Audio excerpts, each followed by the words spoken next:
tell you what a comfort you've been to me, Arthur. Oh, what are friends for, Beryl? I always had a soft spot for you, Arthur. Times like this when I can't help wondering what might have been. Yeah, well, I've lived with my disappointment as best I can. Terry. What I always say is, it's never too late. Your dignity and suffering is an example to us all, Beryl. You always were a discreet man, Arthur. I admire that. Look, we have to go, Beryl. Any problems, give me a buzz, eh? Oh, I'll keep in touch, Arthur. Don't you worry about that. Come on, my son. Oh. Has Marcel been having fun with life, Terry, then? Really, Arthur? Chatting up your old mate's widow straight after the funeral. I was merely being supportive. Oh. Anyway, Alfie Murdoch made a tight-fisted get rest in peace with no mate of mine. Do you know, her old man was the first scrap dealer in the East End to get a telex machine. Well, that must be why she fancies you so much. You know, a complete contrast in personalities.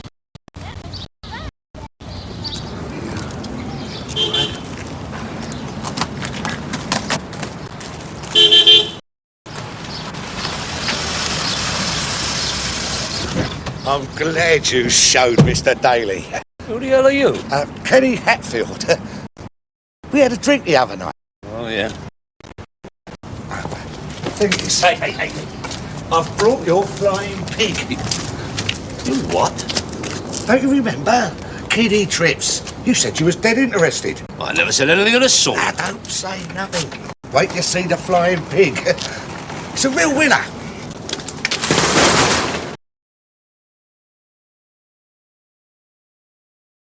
How many times have I told you, Dwayne, it's only meant to take kiddies? Well, where'd you want it, Mr. Daly? As far away from me as possible. Another go, mister. Where's the money? Oh, hang on. We'll have to see Mr. Daly first.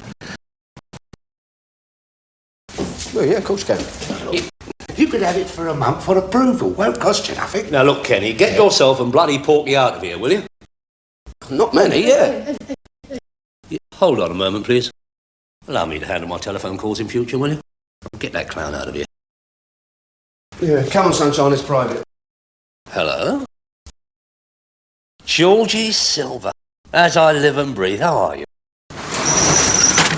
If your governor don't want to hurt himself a few, Bob, I'll have to find a site for it myself. But I'll have to tell my boss that Mr. Daly's got it. So, fair's fair. He ought to have a cut.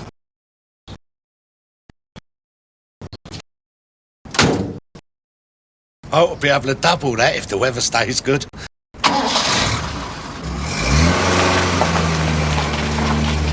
Hey, you heard of Frankie Farrow? Yeah, of course I have. You're going to be staying at his gaff for a week. Yeah, I know, yeah. The only thing is, I don't think I need the work. Hey, where'd you get that? What?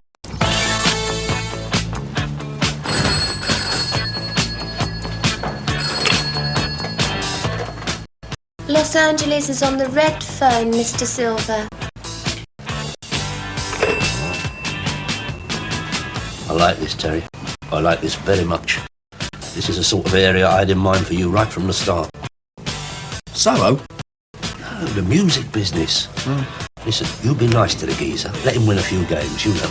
I mean, you could end up part of his entourage. Terry McCann, friend and confidant to the stars. Why not? He'll see you now. Oh, sorry.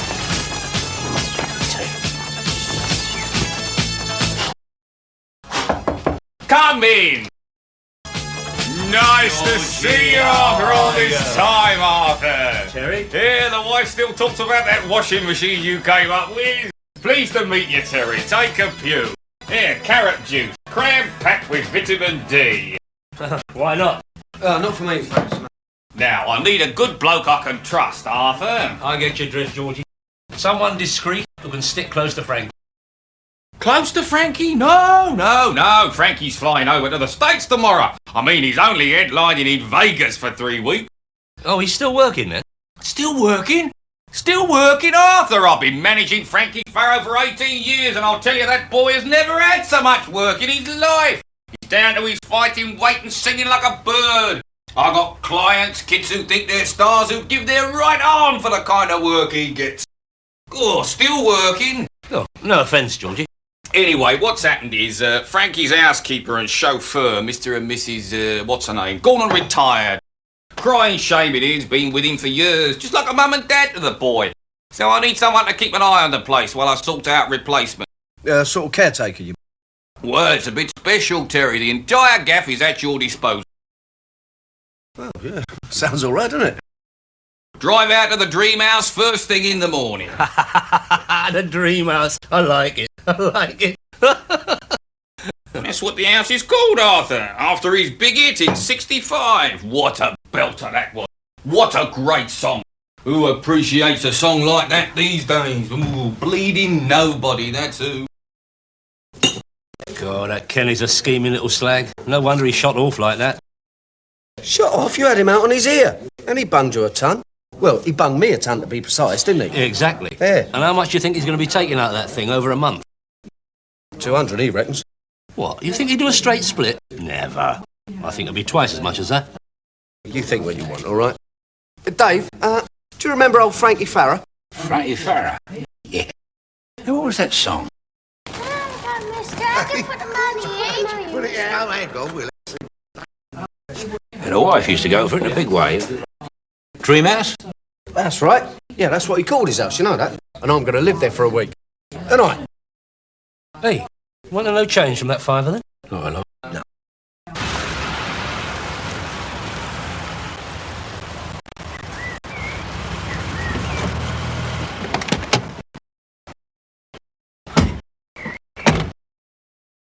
Very impressive.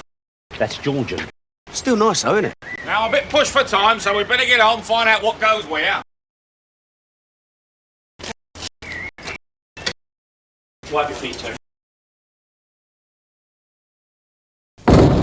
All righty, the grand tour starts here. This is the hall. Dear. Her indoors, I love this little lot. Why, can she play? No. She just likes polishing things. Yeah, the lounge. Oh, yes. Oh, look, the man himself. Yeah, painted by a famous artist whose name has unaccountably slipped my mind. Don't exactly look overjoyed with life, does he? No. That is your natural melancholia of the creative artist. Nicely put, Arthur. Shall we adjourn to the recreation room and swimming pool? Yeah.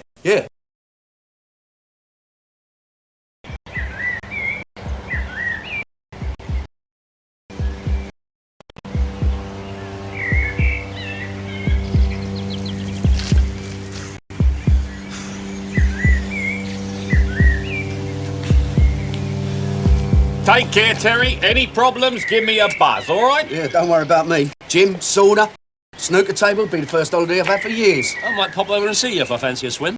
I'm late, Arthur. And look, don't let all the technology fry. You know, things like light switches and running water. I'll miss you too. Well, come on. Can't park there.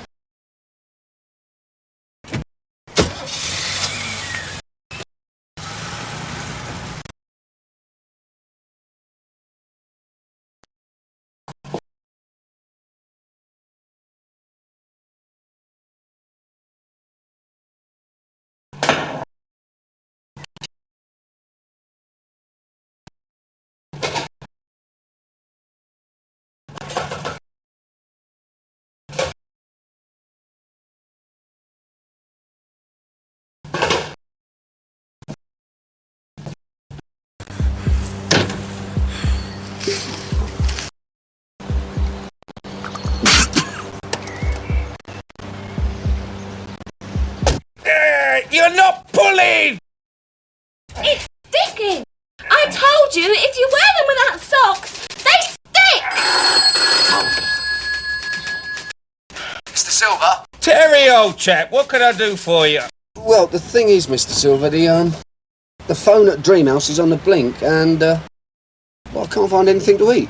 Well, multiple apologies, Terry, old chap. That was very forgetful of me. Listen, you got cash? Get whatever you want, get the best, and I'll refund you. Yeah, all right then, yeah. But what should I do about the blower? No sweat, Terry. I'll get on it right away. Just as soon as my secretary learns to reach, he'll know a final demand when she sees one. All right, Terry? Bye. Paul!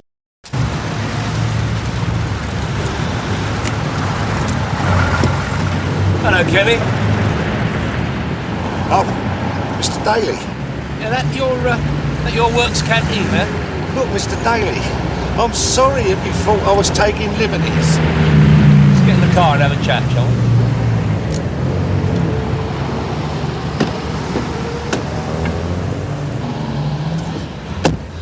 Drive this to work, do you, Kenny? As it happens, no. I've got the use of the van, see? Of course you have, of course you have. You tell me, do you pull that stroke on your governor often? You know, pretending someone's got a kiddie trip on approval and keeping the cash? Now and then. Yeah. Well, that accounts for the flash car and the Beaujolais lunches, eh? I'll bung you another ton. No. Tell me, supposing I wanted to buy 10 of these flying what's-its, how does it work? Pay me cash on the now. I'll get you 10 flying pigs for £3,000. I sight them, service them, and empty them. The governor collars 20% of the takings, which is all you lose officially. Unofficially, you lose 30 because I take out another 10 to ensure premium sites by bunging arcade managers and so on. Not to mention a drink for myself. Oh, of course. Evened out over the year, you should be recouping 200-300 quid a week. Cash, of course. I'm interested, Kenny. I'm interested. Give me a day to think it over, will you?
Come in.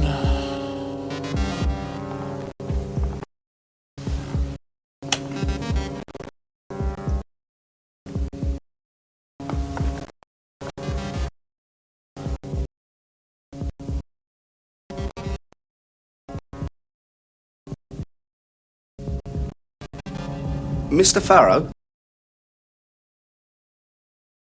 Speaking. I thought you just left for America. You must be thinking of the other one.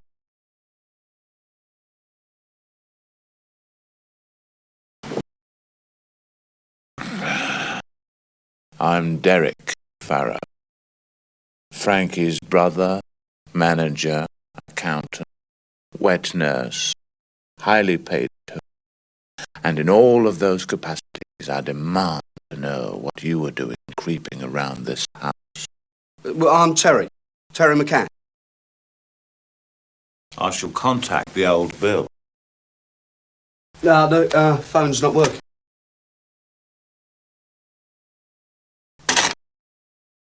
Put the mockers on the phone, eh? Very clever. No. Look, would I be lumbering around like this if I was turning the place over, eh? Me? I'm an Oxford and Harvard Business School man. I move foreign currencies around like some people move money. And if I ever find out you're giving me the runaround, sunshine, I shall come down on you like a ton of breeze blocks. George Silver's the geezer who hired me. Georgie Silver? An errand boy, 10% parasite. How he's got a bottle of iron fire around this house, I do not know. Nonetheless, I am prepared to accept that you are not some itinerant black. Ah. Well, there's something wrong here. There's something... There was another sofa in here last time I looked in this room. Yeah, well, it's on the lawn. On the lawn? Well, I fancied sleeping under the stars. Anyway, the arrangements of the furniture's none of your concern. Listen, I'm supposed to be safeguarding this little lot.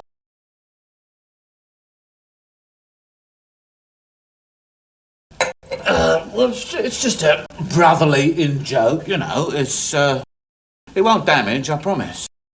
Hold on. All right, who are you and what you doing here? Listen, don't think those glass ashtrays you're wearing are going to stop me giving you a slap, so you better start talking. Beam me up, Scotty. It must have been the summer of '76. Frankie just got divorced from his fourth. Laura, I think that was. Mind you, she was in and out so quick you couldn't be sure. Anyway, Frankie and me, we were sitting pretty... I mean, sure, he wasn't at the top of the hit parade anymore, but he could still earn big money in the States. And I'd been investing all of his money for him for years. I mean, I'd made him a wealthy man. He didn't ever have to work again. And then one day, he went to this showbiz charity. Yeah, and what happened? Sorry, I was just thinking, isn't it absurd that one chance meeting could ruin so many lives? You see, there was this ballerina. I mustn't mention her name, but she's very famous, foreigner, you know. And Frankie really fell for her. Of course, it wasn't on the cards at all, because he was too old for it. But he had delusions, the old male menopause like, you know. And he had visions of sweeping her off her feet. But you can hardly go sweeping exotic ballerinas off their feet if 3 grown men have been stuffing little bits of you into heavy-duty corset all afternoon, can you? He was really persistent. And eventually she said she'd have dinner with him. But naturally she wanted other people to be there. So I went along. And that was how it happened. Oh, what happened? Zap. It was love at first sight.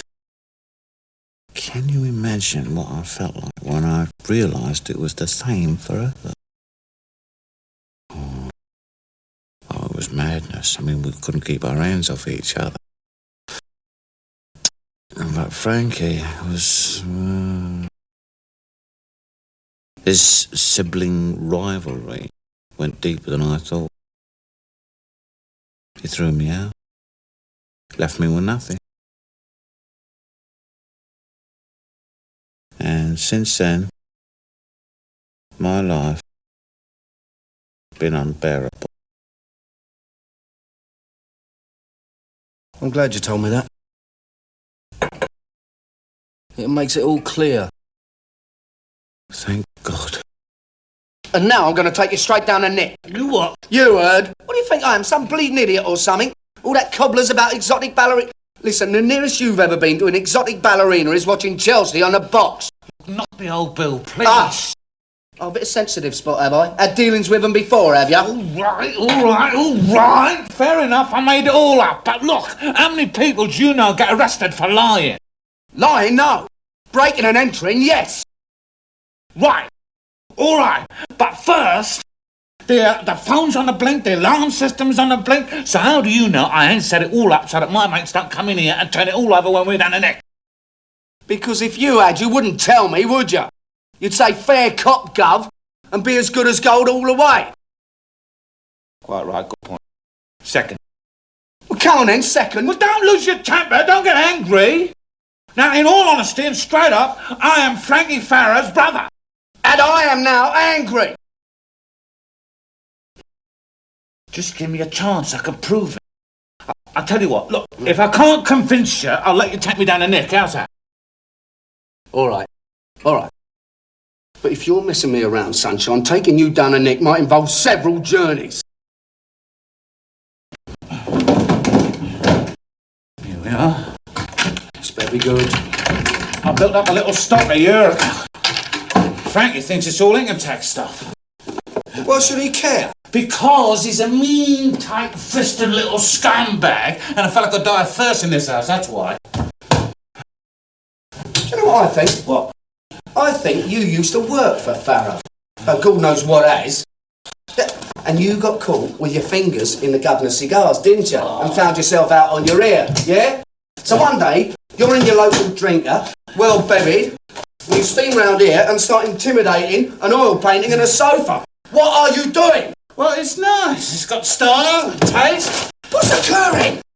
Look, Frankie's cuttings. Now, there must be one of me in here somewhere. Haven't you got any little family photographs dotted around somewhere? You're joking. He used to say that pictures of the family made him want to puke. No. See, he had all of this cosmetic surgery done years ago, and he hates to be reminded of what he used to look like before. Now, here. Look. What's the shadows? That's the Royal Command Performance 1966, and that is me, slightly obscured by Her Majesty the Queen's right elbow. That's you? Yeah. Well, I didn't have any bins in them days because I was trying out contact lenses, see, but they used to irritate me and made my eyes all swell up like a pair of sheep. I'm sorry, look, this ain't good enough, son. At 12 o'clock, I become a raving psychopath. Beautiful, fantastic. Now that is me, all right? Frankie Farrow goes to court. A pop idol went to court yesterday to accompany his brother. Chart topper Frankie Farrow is seen leaving Marylebone Magistrates Court with brother Derek. Yeah. They had just been charged with indecent exposure, assault, and being drunk and disorderly. The offences were alleged committed during Look, one I said that was enough. Heartthrob Farrow's performance. Oh, God, they're a right little heckler, you, aren't you? All right, Derek, I believe you. But it was him that got it in the news. It was him that said, I'll come down to court with you. He says, I'll stand up and speak on your behalf, he says. And what does he do? He phoned half of Fleet Street and got it in all the papers. Oh, look, calm down. It's just an old newspaper article. It's not that. It's him.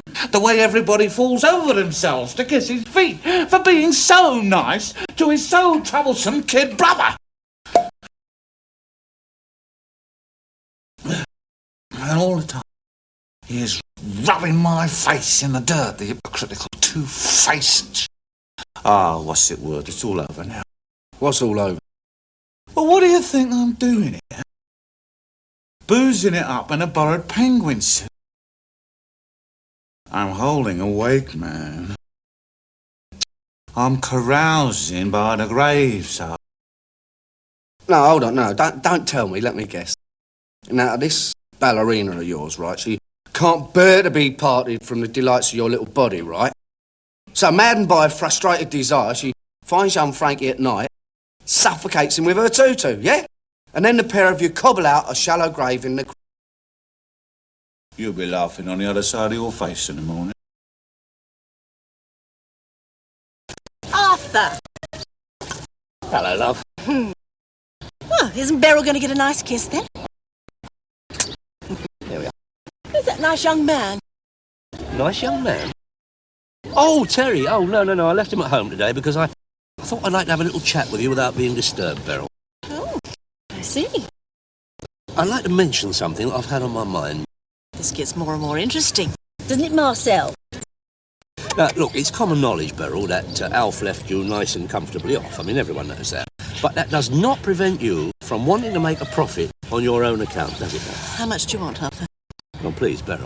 I'm talking about investment. How much do you want? £3 grand. You can have it. Today. You won't regret it, Beryl.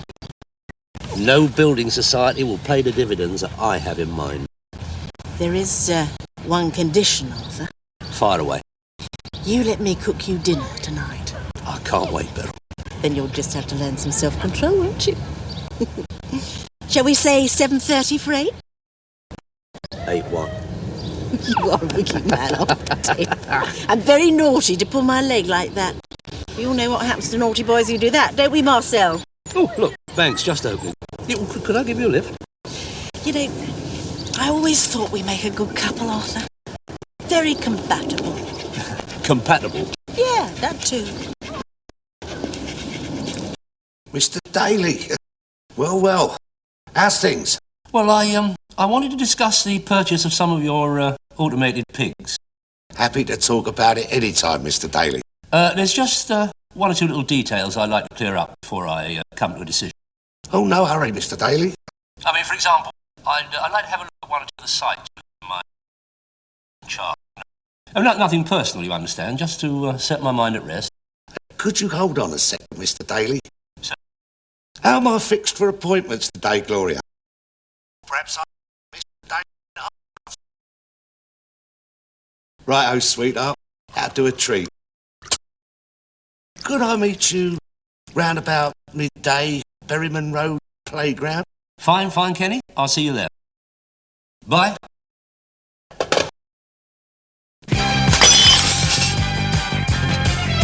What are you doing, Mr. Silver? Mr. Silver, please stop it! For crying out loud, Georgie, stop it! I want what I hear this morning. Frankie Farrow is no longer a client of this agency, and the registered company of Frankie Farrow Limited is going into voluntary liquidation.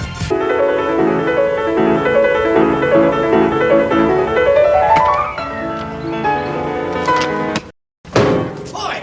You stole my music! What'd you do that for? Well, you locked me out. I told you I was locking up, didn't I?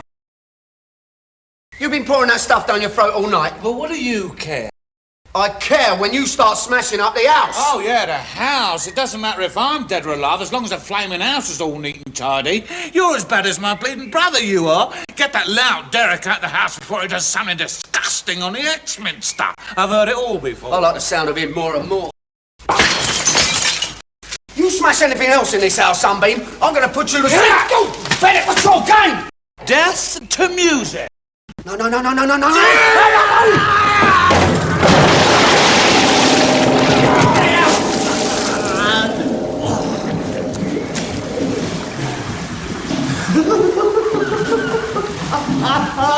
to have to get advice about you.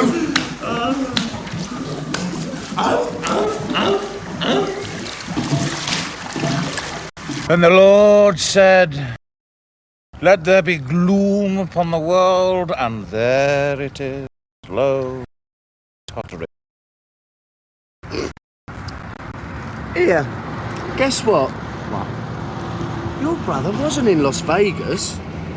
No, he was in a working man's club in Oldham. Oh, yeah? Yeah, then he sold the company car and legged it, didn't he? It turns out the Dreamhouse isn't even his. Oh, beautiful, that's beautiful. Here, did you tell Silver about me? Yeah, he said you can stay as long as I'm there, all right? Yeah. Oh, I also told him about the piano in the pool. But I don't think it's sunk in.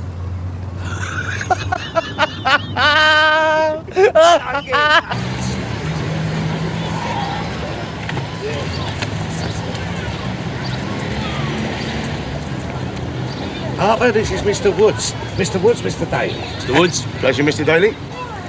Kenny here's been telling me about your machines. Oh, yeah, it's good. Yeah. And I'm very interested. Just what we could do with round here, I can tell you. I'm surprised you haven't got something like that here already. Well, I could have all kinds of stuff. But it's a question of the right proposition. Hey, what about the council? I'm entirely responsible for this playground, Mr. Daly. And the pitch and putt. And the pitch and putt. Yes, I reckon 3 or 4 of your flying pigs would do right there. There's no problem with power. Right, I'll be happy to let you have 3, Mr. Woods. Kenny here will make the arrangements. So, smash it. 3 big ones. Right, Mr. Daly. At my office. Tough. And you'll let us know about those other sites, will you, Kenny? Oh, only too pleased to have you take an interest, Mr. Daly. Oh. Good omen, my son. Yeah.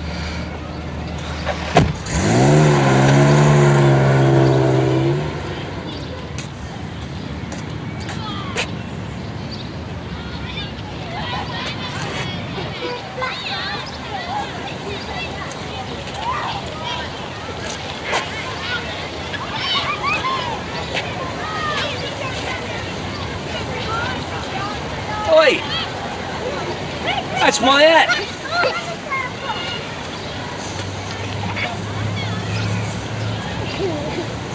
What are you laughing for?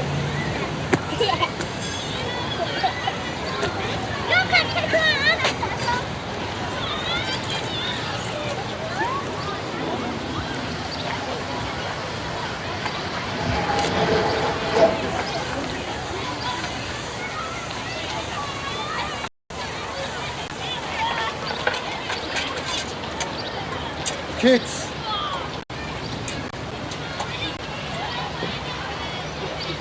Oi!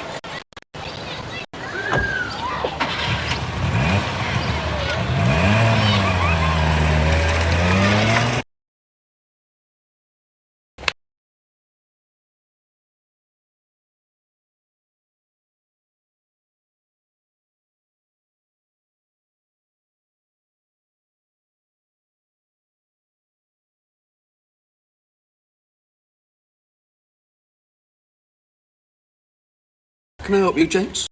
Who are you, lad? Oh, I'm the caretaker. Who are you? We're from out of town. Nah. Hey, what's this piano doing in the pool? Learning to swim. Come on, state your business. You're Mr. Farrer. Shouldn't come up north and spend money they don't have. Mr. Farrer's emigrated. We know. That's why we've come to have a look at fixtures and fitting. Ah. No. No, I'm sorry, gents, no. Gentlemen, let me assist you to a safer place, please. Really, Terry, you shouldn't let him stand so close to the water. There could have been a terrible accident. Now, gentlemen, a couple of yards further, please. What's your game, Cock? I'm sorry. I do apologise. It's just that I thought, you know, with the dark glasses and the way you was creeping around, that you were, you know, blind.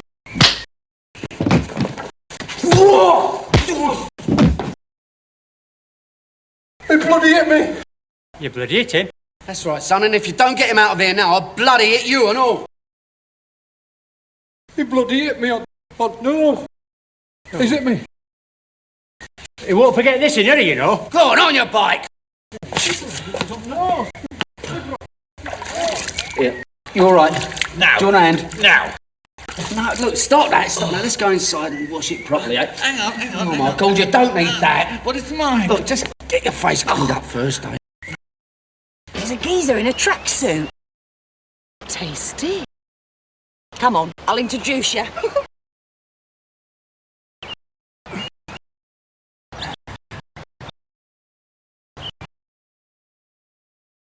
We come to see Frankie Farrow. We're his most dedicated fans. We want autographs, a tour of the house and all the perks. You're joking. So I bought a copy of Dreamhouse 14 years ago. Yeah, she left it in the sun and it wrinkled. Oh, that's a shame, isn't it? Listen, the only thing is Frankie's gone to Spain. I'll tell you what, you could meet his brother Derek. Better than a poke in the eye of a burnt stick, eh? Yeah. Who might you be? Oh, I'm Terry. I'm Barbara, Hello. and this is Janet. She's heavily into blondes. At last bar. Well, Hold on, I've got to let them in. They come to cut us off. Just like bloody home.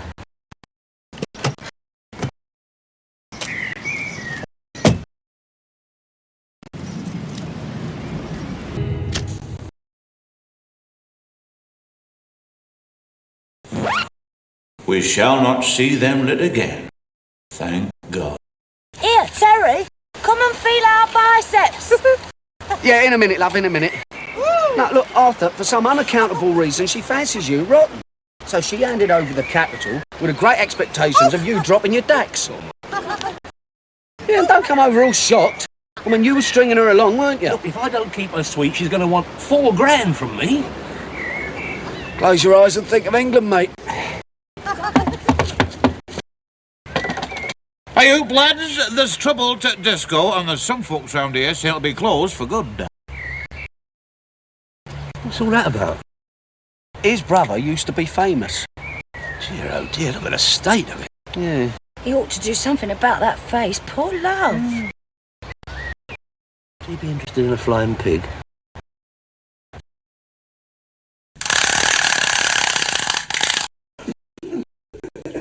So where'd you two spring from then? We've run away. In search of romance. You mean sex. I remember that. Run away from what? I've run away from Neville. She's running away from Dave. 'Tis Dave, isn't it? I think so. I've hardly seen him since he bought that greyhound a couple of years back. Just the odd whiff of dog food as he passes me on the way out. It's funny how you suddenly notice things that have been going on for years. I suddenly noticed I've been married to a man who wears socks with his sandals. I mean, grey socks and all. So we've left the kids with my mum in order to enjoy our unofficial holiday to the full. Well, you might as well enjoy it to the full here, eh? I am. There we are. You'll do. You will stay to dinner. Terence went and done the shop.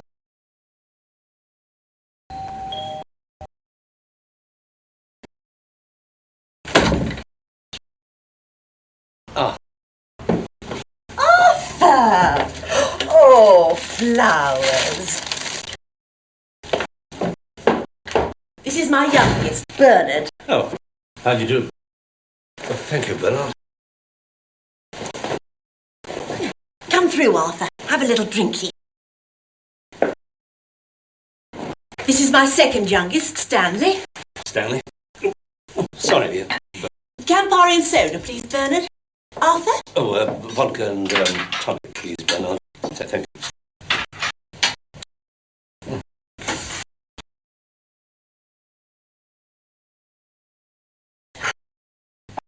You all right, Arthur? Yes, fine.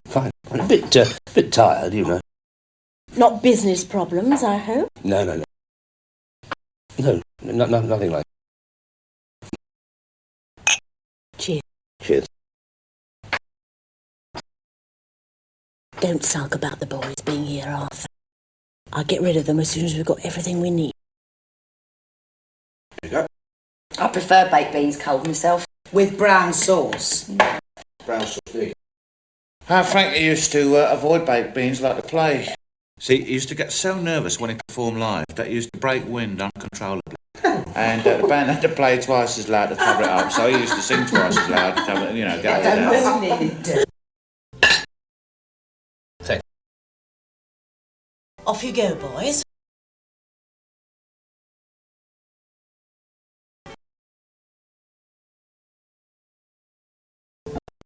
Alone at last, Arthur.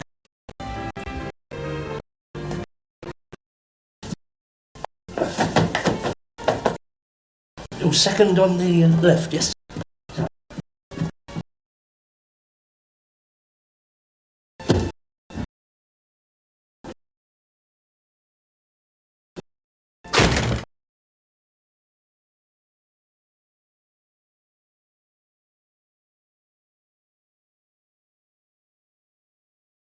Oh my God, now.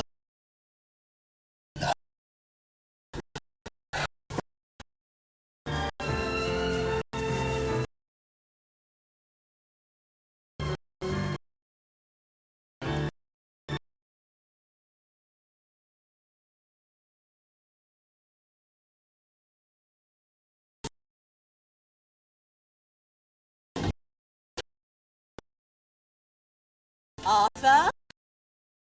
Arthur? I do believe you're hiding from me, you naughty boy. Arthur?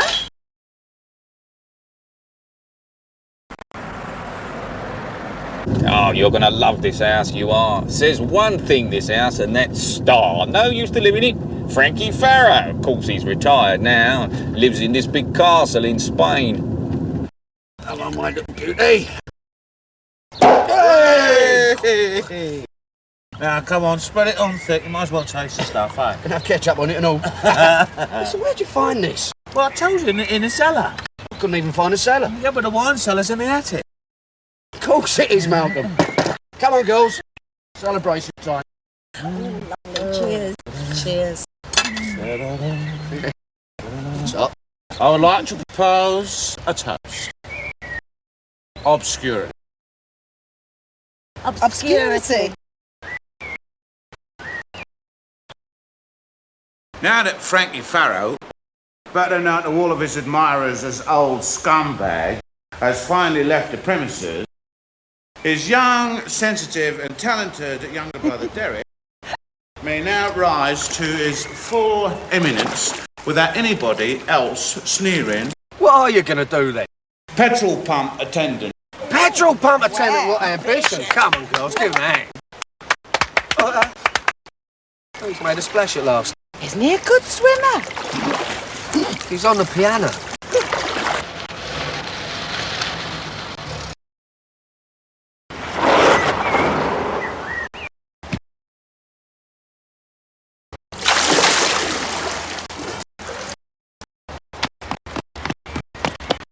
They're old boys. I had to do a runner last night. What'd you bring him here for? Well, you're supposed to be my bloody minder, aren't you? Oh, Mum wants the word. No, don't touch.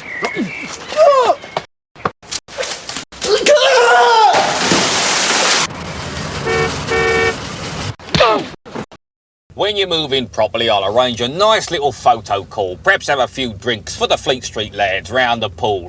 Here we are. You're gonna love this. I just know it.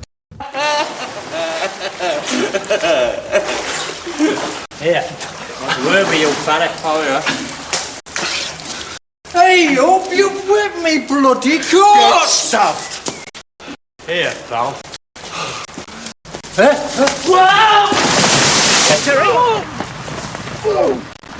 Here.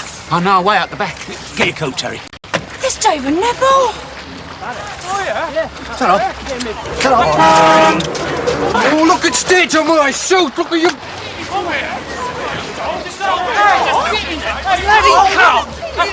Well, that's really green, man.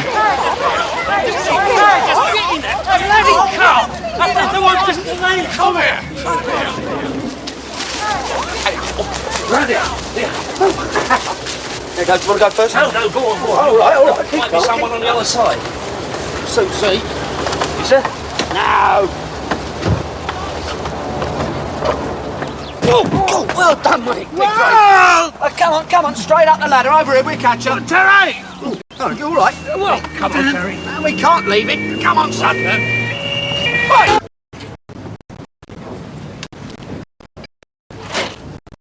Who's been a naughty boy then? Who's a naughty boy? Here's another fine mess you got into, Stanley. What's wrong?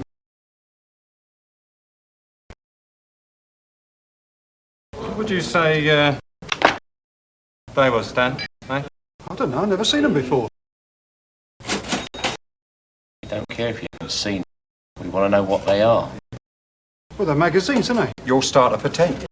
Go on. Go on where? You know what he's bleeding on about, Stan. Tell us what magazines they are. The Lady? And think about it. Bonus question. Country Life? Spot on, Stanley. Can't fault it. 10 out of 10. Stanley Quayle from West Hampstead, reading The Lady and Country Life. Mr. Grantley, don't reckon the lady, Stan. He isn't exactly head over heels with Country Life. Look, I don't know nothing about them, honest. You say you don't know nothing about them. You had 200 weight of them on the back of your lorry. Country Lifes, Ladies, National Geographicals. You even had some Beanos and Dandies mixed up with them. Mr. Grantley don't pay you wages to go down to Dover and come back with Beanos and bleeding Dandies, does he?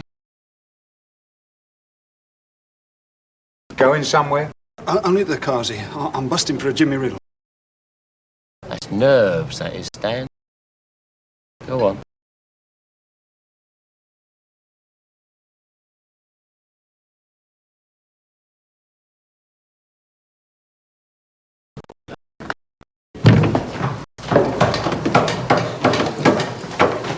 Air conditioning, not all that. I was you thinking of nicking off somewhere, Stan? No. Well, I wouldn't. Not if I was you.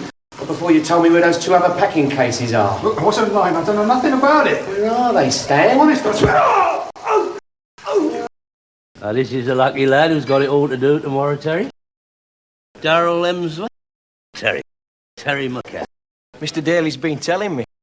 Terry's solid gold. 24 carat. Right. Mr. Daly, can you tell me where to find the toilet? Well, there's nothing out of order, son, is it? You feeling a bit, Uncle Dick? Oh, no. I just want to use the toilet. Oh, well, that's all right. You're through there. By the... There you are. Nice lad. Well, looking forward to tomorrow, Terry? Yeah. We nicked a point off them at home, you know. Could get to tomorrow. The wedding, Berg. Someone getting married? Darrell's wedding. Darrell and Trina. Oh, my God, don't say the GPO's cocked it up again. Your invite is stuck in a post somewhere. No. Yeah. Oh. Still, not to worry, eh? I mean, I was never very good at those big occasions, you know, chit-chat speeches and all that. I'd be better off down with the chaps at Craven Cottage. What, and let my little Trina down? What is my little Trina going to say if she thinks on the most important day of her life you are giving her a blank? I don't even know her. Not personally, no. But you have heard me talk about her. When? Just now. What about Darrell? What about Darrell? Oh, I've been singing your praises to him all the way from the station. Do leave it out, Arthur. No. Leave nothing out. He is relying on you. Hey? And me. And you will be doing me a favour, which you owe me, and enjoying yourself. I mean, that can't be bad, can it? Doing what? Spending a 10 spot. Oh. What, you mean you're going to give me a tenner to spend? Terry, this is stag night, isn't it? I mean, I was going to show him the bright lights myself, like this big business deal cropped up. No, Arthur, look, are you suggesting that I'm No, take... Terry, every man is entitled to his stag night. Mm-hmm. It's like a condemned man's hearty breath. Oh, my stag night was a corker, I'll never forget. I ended up at 3 o'clock in the morning. Oops. Oh, never mind where I ended up. But the point is, I don't want Darrell turning up at the church in the condition I turned up in. Her indoors has never forgiven me. After all these years, it still rankles. So, you... Oh, no. You look after Darrell, eh? What's your drink? Oh, it's over there. Oi, it's Friday, isn't it? Yeah, Saturday tomorrow. Yeah, I've got to make phone calls, I've got to arrange to meet people, you know what happens on Friday nights. I mean, the good Lord did not put me on earth to be a nursemaid, did he? Oh, no, Terence, please, do not let us bring him into the art. The good Lord created us all in his own image, right? And then he dotted your car, as he dotteds all our cars. But he dotted your car, mine. And that is your role for the night. Darrell minded. Where am I supposed to take him? Oh, just see he enjoys himself. Within moderation. You know, drink, yeah. Nightclub, yeah. Dodgy saunas and massage 2 floors up, ring bell and wait, is definitely off the menu. And you expect me to do that with a 10? Nah, it's a score or nothing. Oh, no, Terry, I'm sorry. 25 is the absolute top. Right, done. 25. Good deal. Thank you very much. Eh? 25. Oh, all right then. Yeah, I'm going to have to love you and leave you now. You off, Arthur? Dave, you're not coming dressed like that, are you? Don't worry, I've got all the gear. All right for some? No, 25, right? Oh, yeah. Take it. Oi, where's he stopping? Joe, didn't I mention? Be all right if he crashes down at your place tonight? I've only got one bed. No, that'll be no trouble. I mean, it would be more convenient if you kept to your gap tonight, because when you're on the shuttle in the morning. Is there something else you've forgotten to mention? No, Terry, I assume you will be picking up the bride and groom and dropping them down. Oh, no. Saturday, innit? Yeah.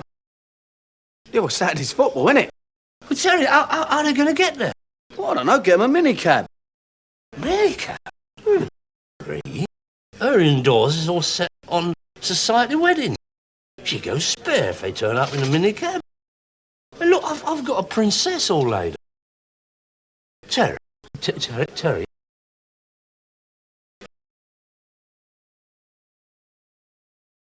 Oh, go on. Good boy. I'll bring the motor round in the morning. Right. See he gets his beauty.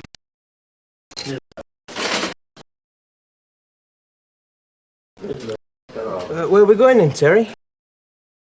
Where'd you fancy? I don't mind, up to you. But can we go on underground? I like underground.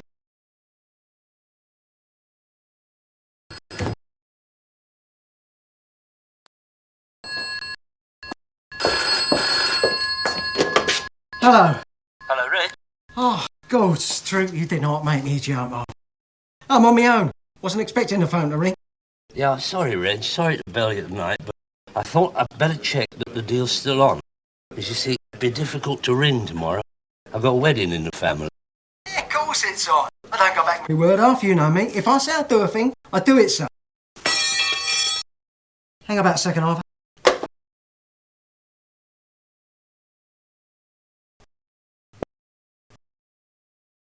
Hello? Anybody about?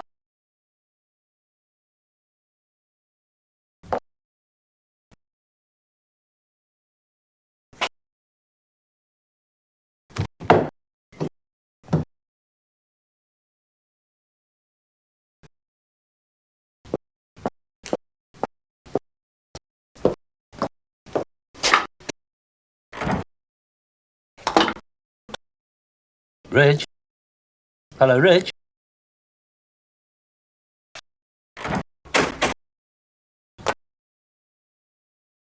Don't me, it's him again. Who? You know, that bleeding bent copper, innit? What's his name? I don't know. Yes, you do. That's Ashmore. No. Not little Mr. Sticky Fingers back in his antics.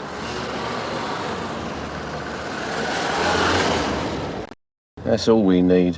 We've enough problems without bent filth. Arthur? Everything okay?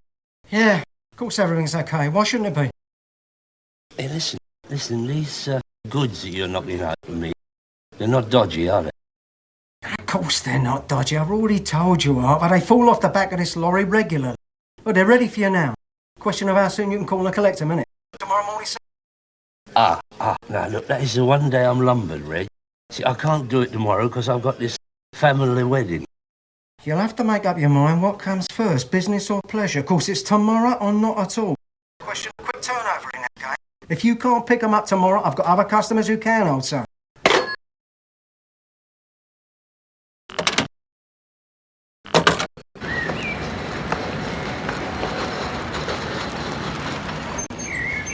What do you think? How'd you get the coffin in? Well, never mind the fun. That is a very valuable vintage limo. Got a very distinguished history. Yeah, history's the operative word, innit? Seen it, I'm telling you, no? You haven't? Yeah. Laurel and Hardy were driving it. Going jogging?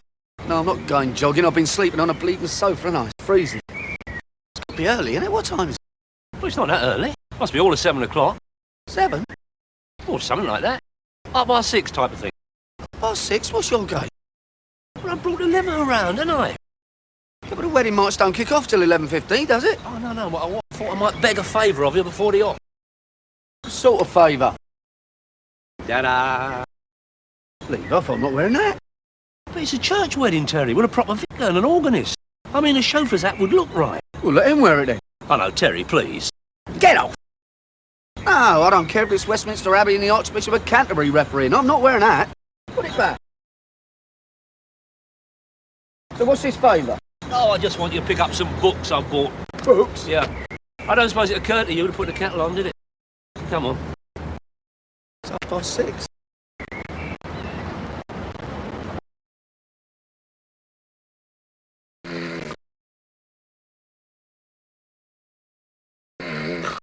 What's wrong with you getting your own book? Been well, hasn't he? Hey, you didn't get him legless, did you? You weren't charging around the flesh pots till the early hours. Killer, that one, you know. Up west, on the underground, cheeseburger, chips, half a lager, down Shaftesbury Avenue, and round. What for? He wanted to see the light. Oh, well, then you have a little bit of change for me, won't you? What I was saying was, why can't you collect the books yourself? Ah, be reasonable, Terry. What a day like I've got. I mean, that's why I've come to you at the crack of dawn. I mean, I'll never be able to get out again once Sir Indoors has woken up. No cigars, not this time. It'll be bedlam at home at 9 o'clock. All the relations we're bedding and breakfasting are all over the place. I mean, where am I supposed to learn my speech? My heart bleeds for you, Arthur. Well, they're not all my relations, you know. Most of them are hers. Look, all right, what are these books? Books? We're writing it. For reading. Yeah, look, take the limo. Make it a round trip. Bung the books in the boot. Here. I've done you an itinerary. Watford? No. This side of Watford. I mean, it's only a stone's throw out your way. Trina's Muswell Hill. All right, I agreed to shunt the bride and groom, right? I did not agree to do a round Britain rally. Oh, come on, Terry, I've done all the hard graft for you. Look, I've worked out a route. Not read it. Go on, read that. Time of departure, 07:30. Proceed to Watford. Time of arrival, Watford, 08:15. 15, 3/4 of an hour from here to Watford? Well, Saturday morning, 7:30. You're dawdling. Right, pick up books. Pick up books, TOD Watford, 08:30. Return to base, TOA here. 09:15, drop off literature, pick up group. TOD, 09:40. And that gives you 10 minutes for a cup of tea. Well, that's bleeding kind of you. Well, that's all right. Yeah, you drop Darryl off at my place at 10 to 10. Put your foot down, order back doubles, Muswell Hill in no time. Pick up Trina, 10:30. Gives you all the time in the world to get to St Thomas's for 11:15. I'll see you there. I suppose you don't want me to drop into a car wash on the way? I don't do that. You ruin the white ribbon. You're being sarcastic, aren't you? Listen, this place in Watford, what is it, a bookshop? Well, no. It's not exactly a bookshop as such. Well, what is it exactly as such? More your marriage guidance, you know, sort of marital aids and stuff. Marital a sex shop? You mean they're porno books? Of course they're not porno. Bit fruity, yes.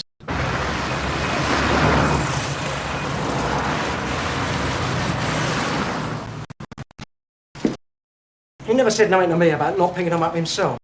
Well, did he mention a wedding? Yeah, he did say something, but he didn't say nothing about no Terry picking up his goods. Well, could you try ringing him? I've tried him twice. It's always engaged. Yeah, that's Arthur.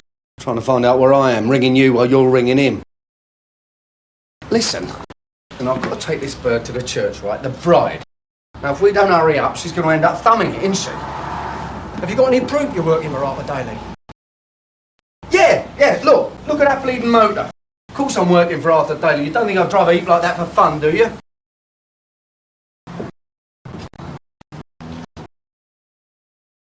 I'll tell you what, drive it round the back, right? First left, then left again, and Raymer can load it up. But you do not drive it away from here until I've had a word with him, OK? Yeah, that's fair enough, yeah. Just let's get moving, eh?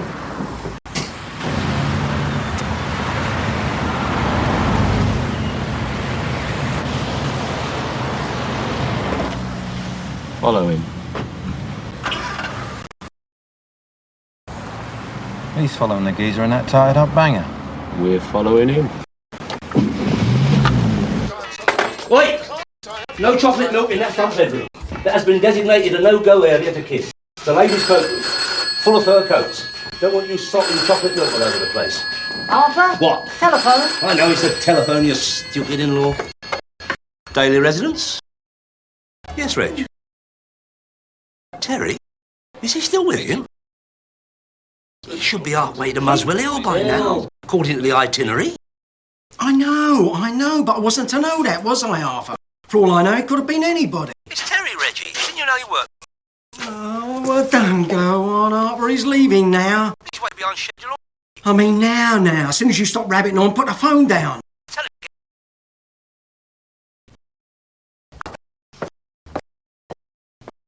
Oh, what's all this? What, Arthur asked me to get for? No.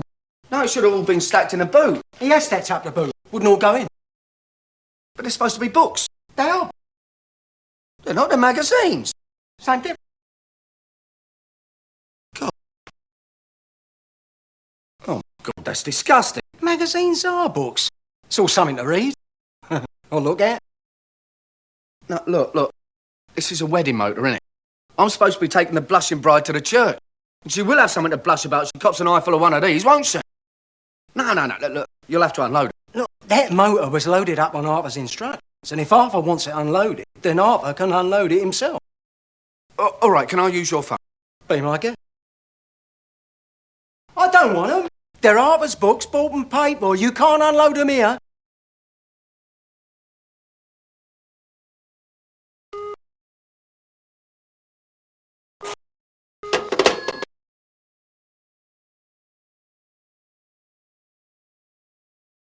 Just open the doors with you.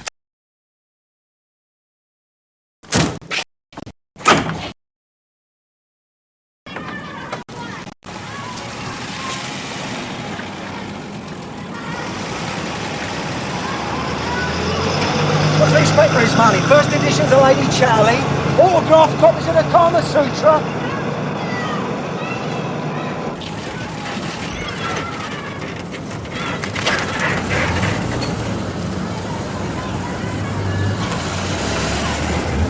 Hang about, no worry. I'll find out where they're going. We'll pick them up again later.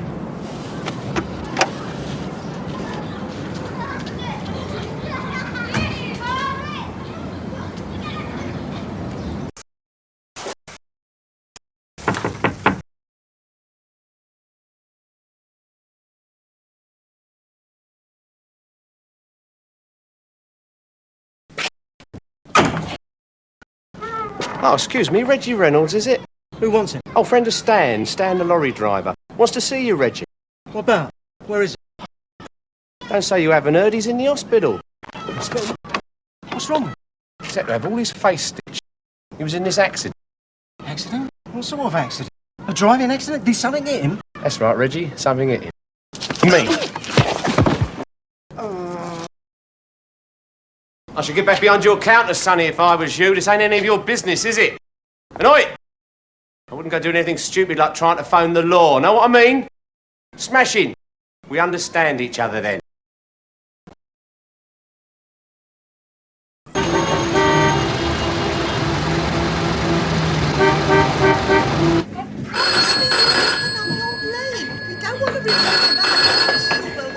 Daily residence.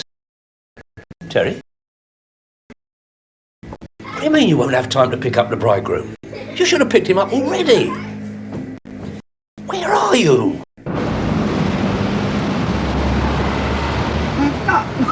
No, it's a traffic. It's murder, right? Never mind, don't tell me now. Listen, revised itinerary. You do the bride. I'll get young Mick to pick up Darryl, drop him at the church, and then double back here for the sherry. And he can squeeze a couple of her sisters in as well. Just a minute, Terry.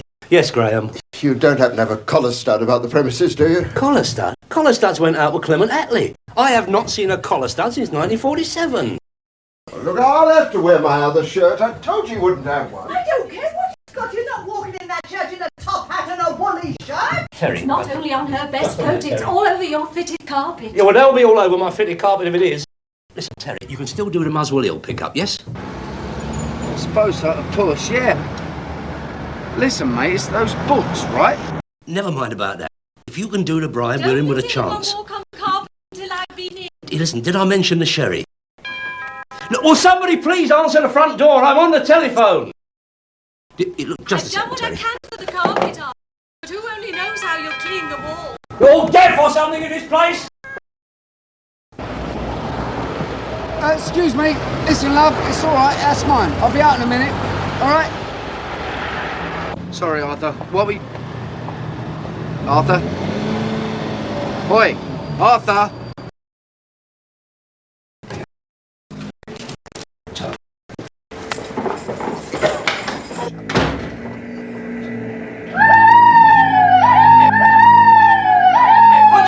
Put it down. Come on, stop playing about it. Get out of the way. Tracy. Stop playing with Uncle Arthur. Playing with them. Get going all right, Of course it is. Terry, look. Terry?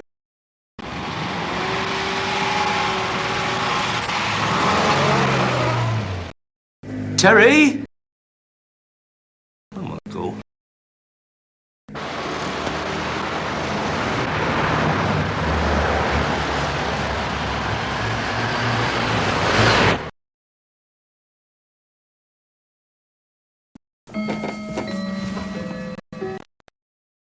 You look a picture.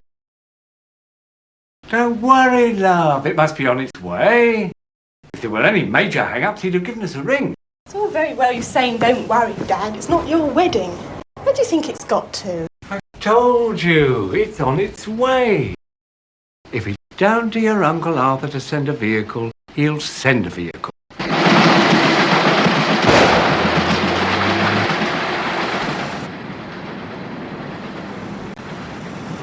Better late than never. There's a limo with its ribbons up, pulling up outside now.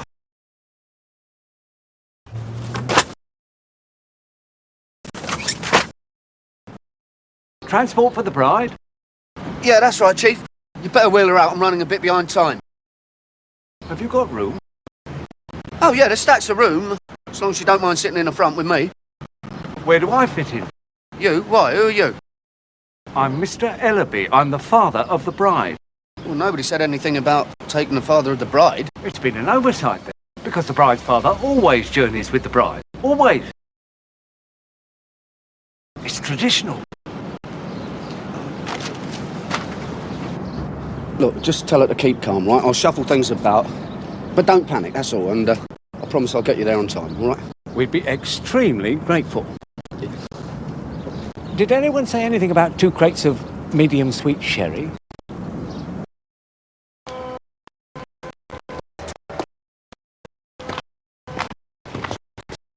Oh, cheers. Bride or groom side? I'm neutral. Friend or relative of the bride or groom? I am the bride's uncle's business associate. Oh, either side. Business associate. Not many. Come on.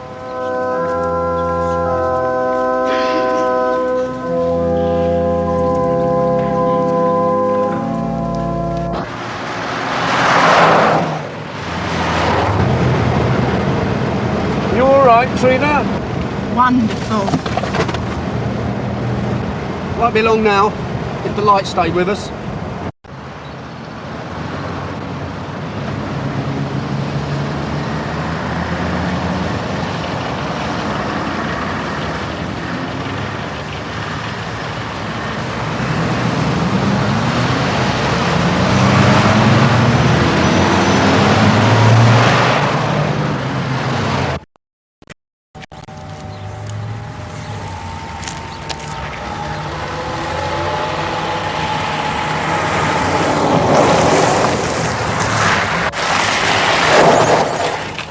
You took your time, didn't you? Arthur, no! Oh, goodness. You see to them, I'll see to these. Arthur? Sorry about the sherry, Malcolm. How's my little Trina? Give you a comfortable ride, did she? Like being on a magic carpet sitting back in one of these, isn't it? Hey, you, these books are yours. They're all magazines, aren't they? Bleeding thousands of them. That's disgusting. Yeah, that's what I said. It's not physically possible. Is it? Yeah. Yeah, we'll get rid of them. Rid of them where? I don't know, find somewhere to stash them pro temps. Take them round to your place. In 20 minutes? Listen, according to your itinerary, it's 11:30 TOD, right? Right. Get the bride and groom taken to the reception at the Birkdale rooms, right? Right. TOA, 12:50 hours. Right. Well, that isn't humanly possible, is it? And there's another fly in the ointment. Is the old Bill on the official guest list, or is he a bona fide gatecrasher? Constable Ashmore? What's his case? Been following me since what? Why? What you been up to? Nothing. Well, nor have I, so it can't be nothing to do with me. No, there's nothing wrong in good, clean porn. We're living in a liberated, democratic society. Oh, right. It's supposed to be. Get shot of it. And where's your time?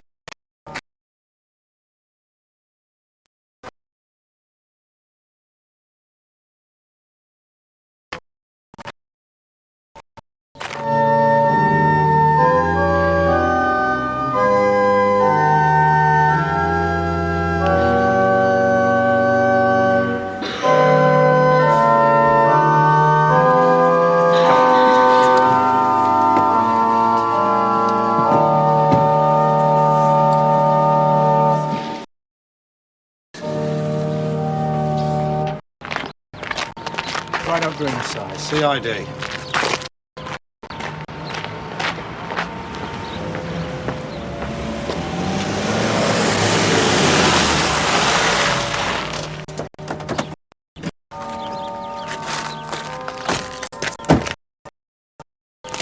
Terry? Yeah? I was a mate of yours here, Reggie, wants a word. Reggie here? Yeah. He's in the back.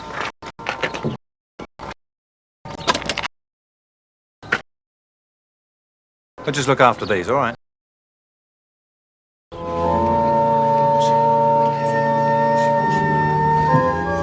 Excuse me. Pardon. Sorry. Excuse me. Many thanks.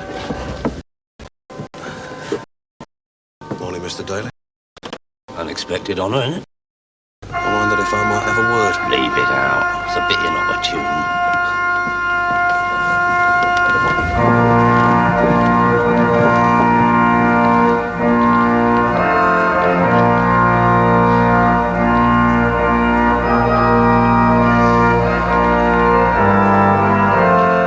On the bride side or the groom side? One of your friends wants to talk to you.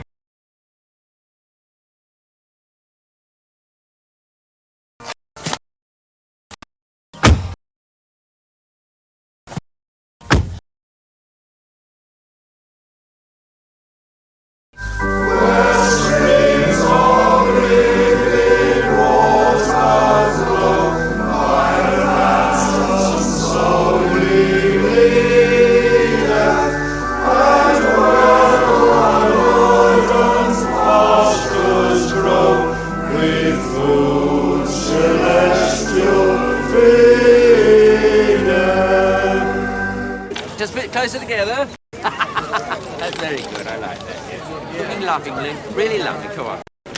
Okay, right. Now, that's great. Perhaps we'll have a few group shots now, eh? Yeah, immediate relatives and family. And that is immediate relatives and family of the bride and groom. Daryl's mum and dad over by the groom. Malcolm, dear ladies, over by the bride. Graham, over there with Maud. And Beatty and Detective Constable Ashmore. No, carry on, please. I don't know what you want, Mr. Ashmole, but if you are immediate family, I'm filing for divorce. I'm trying to contain my patience, Mr. Daly, which, under the present circumstances, I'm finding very difficult. I'm still waiting to have a word. What, now? Now! Have heart, it's my niece's wedding. Can't it wait till after the reception? If I get on the blower, Mr. Daly, which I'm of a mind to do, there'll be a squad of cars converging on his church from all points of the compass. Your niece, her hubby, and the rest of these good people will be continuing the festivities down the Nick. What am I going to tell them? Tell them anything you like. But you and me go off to have a chat, all right? All right, come on. Get a bit more straight line. Won't be a moment. There's been a slight hiccup over flight departures. This gentleman's from the travel agency. Carry on, Dave. You got all the photos you want?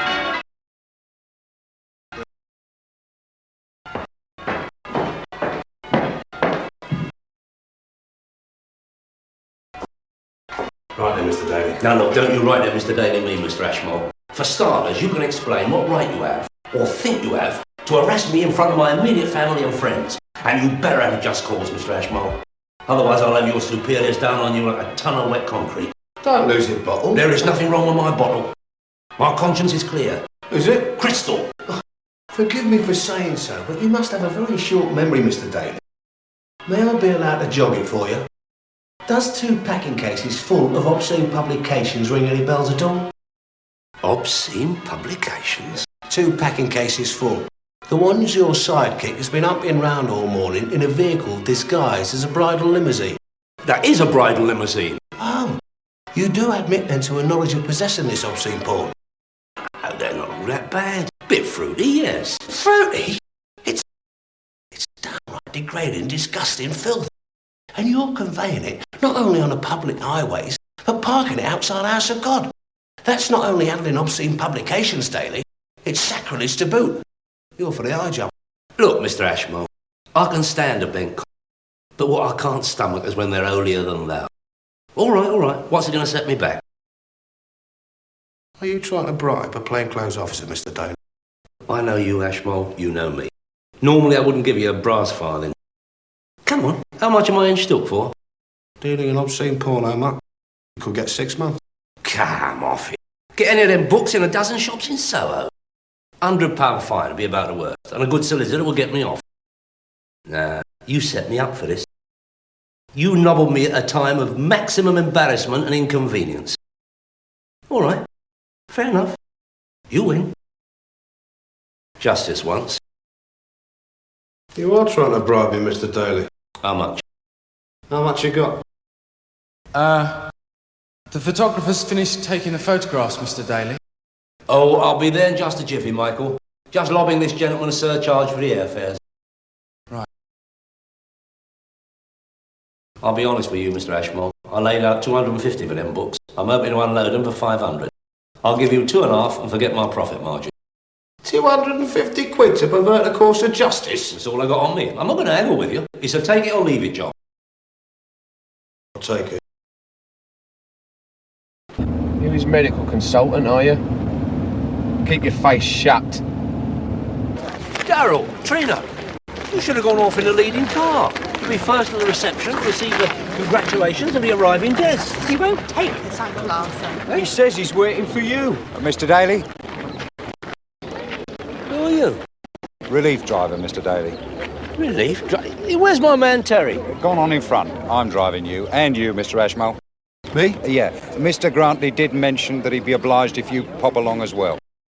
This motor has been specifically earmarked. Who is this Mr. Grantley? And what about the bride and groom? I'd do as he says. Get in, Mr. Daly. I wouldn't argue. Who is this Grantley? Is he one of your lot? No chance. Yeah, fine.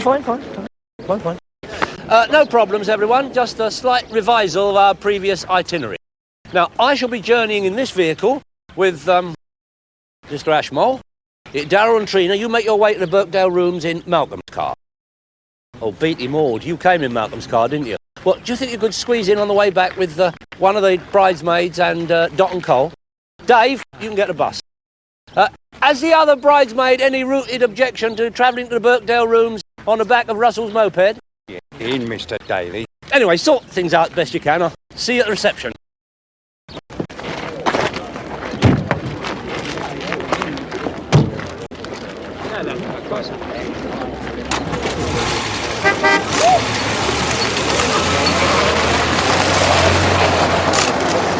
Lovely. Great. Do you think we can have a smile now?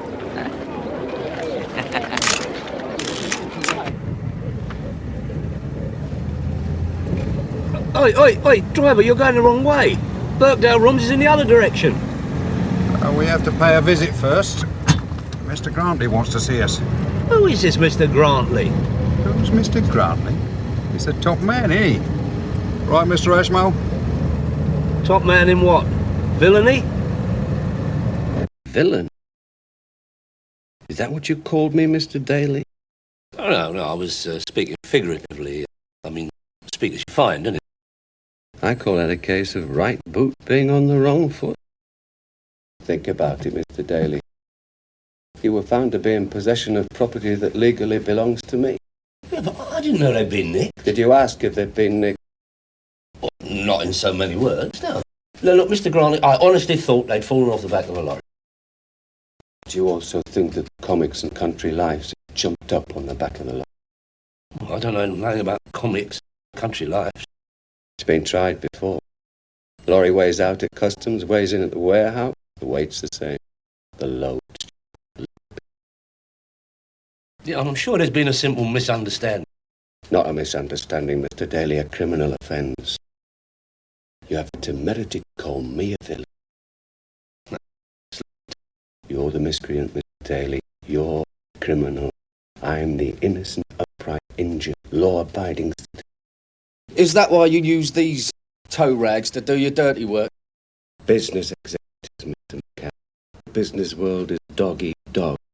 It's up to me to ensure that my dogs are big enough to eat and not get eaten. Yeah, well, they must have had terrible difficulties sizing up the opposition when they picked up Reggie. Thou shalt not nick, Mr. McCann, because if thou dost, thou shalt get thy knuckles rapped. Didn't they teach you that at Sunday school? Didn't anybody ever teach you? that knocking out porno magazines doesn't exactly make you whiter than white. There you go, Mr. McCann, like your colleague, Mr. Daly, jumping to conclusion. I do not knock out porno magazines. Don't you? Right boot, wrong foot syndrome again. You knock out porno magazine. My business is whiter than... Waste paper? I don't dabble in scrap metal, but I'm more of a dilettante in scrap metal. Yeah, put it this way, if I was going on Mastermind, waste paper would be my specialised subject. So, all these porno mags are down to you for waste? Right.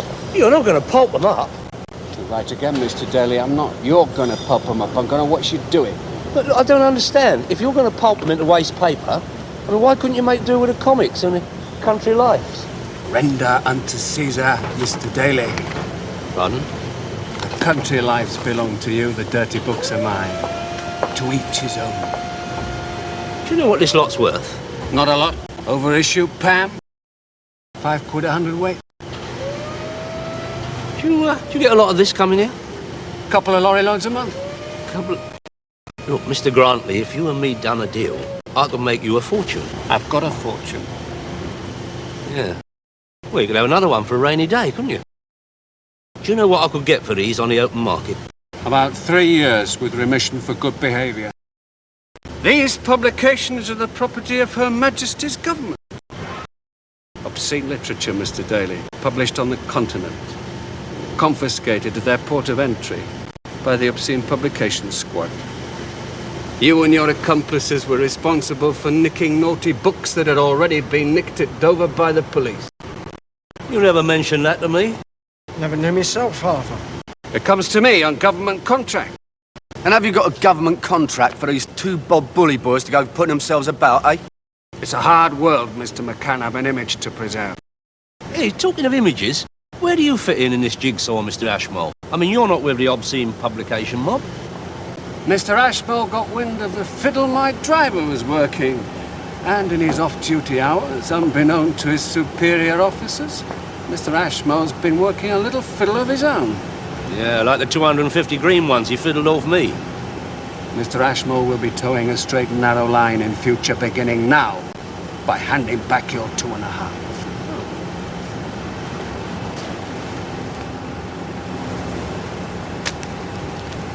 I have overheads, Mr. Daly. I've had 3 highly paid executives on this one. They have to have their wages. I hate leaving filth like this around over the weekend.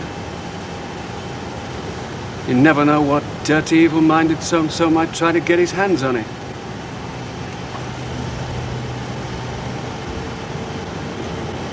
Gentlemen, shall we make a start? I'm sure we've all got things we want to get away and do.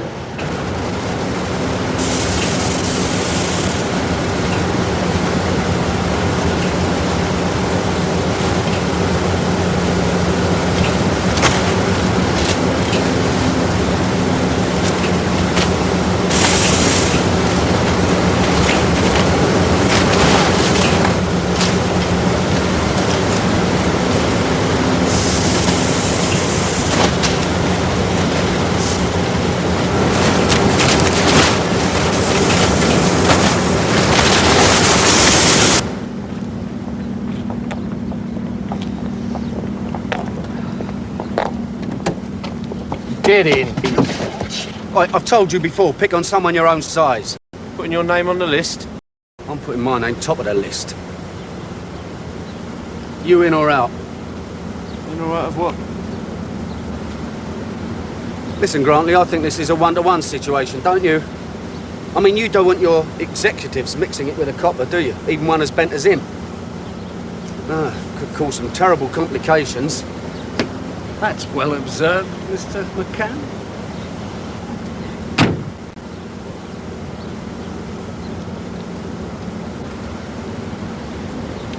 Come on in.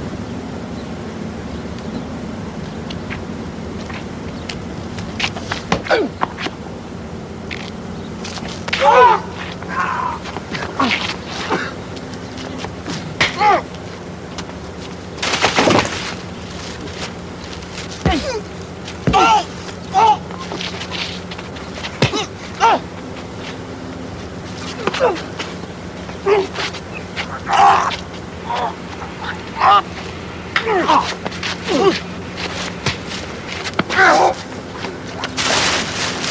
on, then.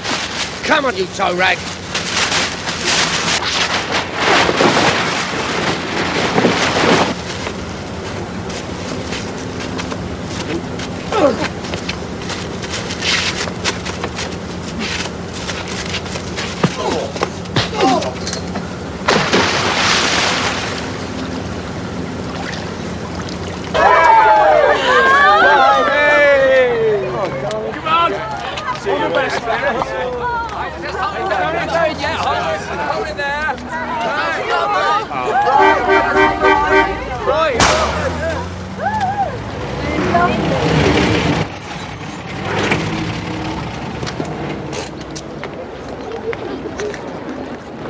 You are not going to believe what happened to us. Only had it nicked, didn't we? Left it for 2 minutes, went into a little sweet shop, get a packet of mints, came out, there it was, gone. I mean, the CID deserve a medal for getting it back quite so quickly. What? Oh, Terry. What? He deserves 2 medals. They parked it up this cul-de-sac, see, these yobbos, then made a run for it. Terry goes after a big one, flying tackle, buff. Whoa, Twickenham wasn't in it. Look, are you going to talk all day? Are you going to get them to Gatwick? No, you are my son. Come on, my darlings. What do you mean I am? Have a lovely time.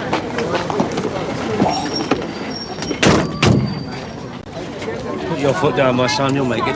I'm going to put my foot down one of these days. Get out of the way. Well, as the poet said, all's well that ends up all right.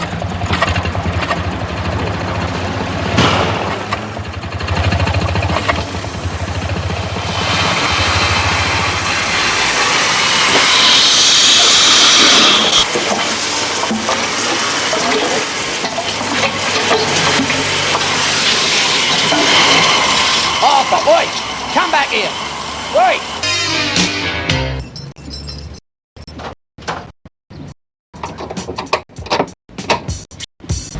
Okay? Yeah, Thursday. And then what? I don't know. Well, where will he go? Like the address? Well, he hasn't said. Well, I've got to have an address, haven't I? I'll get it for you, don't worry. I mean, he owes me. Yes, I'm sure. Everybody owes you. I suppose so. We got a pay rise in the pipeline. Oh, yes. What are you, the shop steward? As it happens, I'm on the committee. I'm one of the spokesmen. Yes, I'm sure. Well, speak to me on the phone about the address, all right? It's your birthday. Again.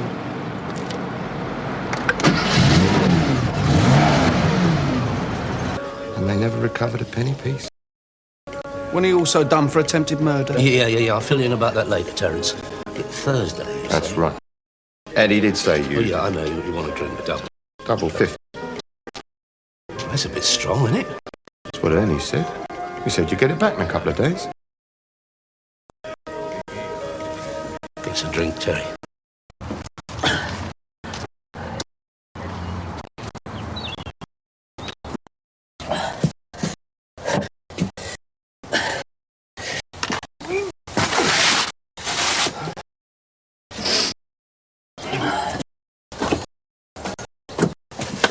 Arthur Daly's going to meet him outside the next. Oh, yeah? Was Daly in it? Don't make me laugh. Arthur is a lovable rogue, as they say. Oh, yes, he'd like to get his hands on some of the money, but he wouldn't cross Ernie. No, I want that money. I'm due for that. You always say I, Mr. Billing. Hmm?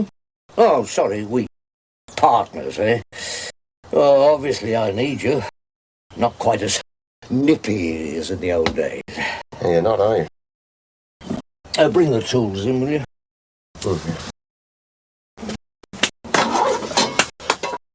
It's a bit stuffy in here. Can we talk outside? Why not? What makes you so sure the money's still around? Oh, I know. Simple, eh? Very clever, old Ernie. Always a loner, didn't trust anybody.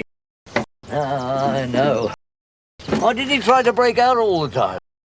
And when I was a senior officer on that case, I even put up a deal to him. And do you know what he said? Mr. Billings, he said, I shall have a beautiful pension for the rest of my life. And you, Superintendent, with your pension, you'll have to work part-time.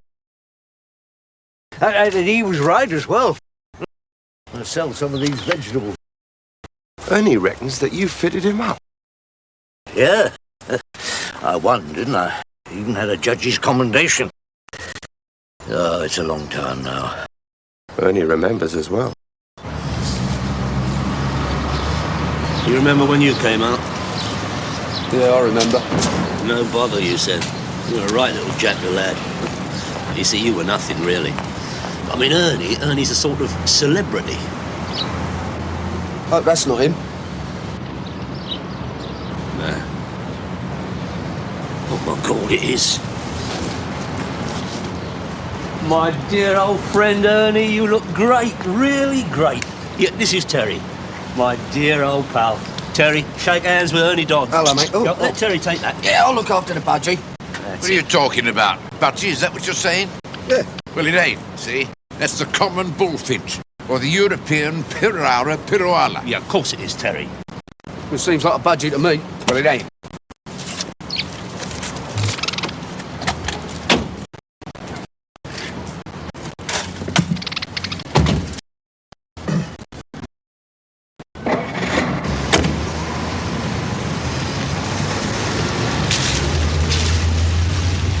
Right, there we go. Ha ha ha. Clocking the birds, Ernie. Yeah, it's nice, isn't it? He's beautiful. Yeah, no trouble at all, is he? I had him for months. Really? I nursed him, I tended him, I mended his broken wing. Yeah, I saw the film.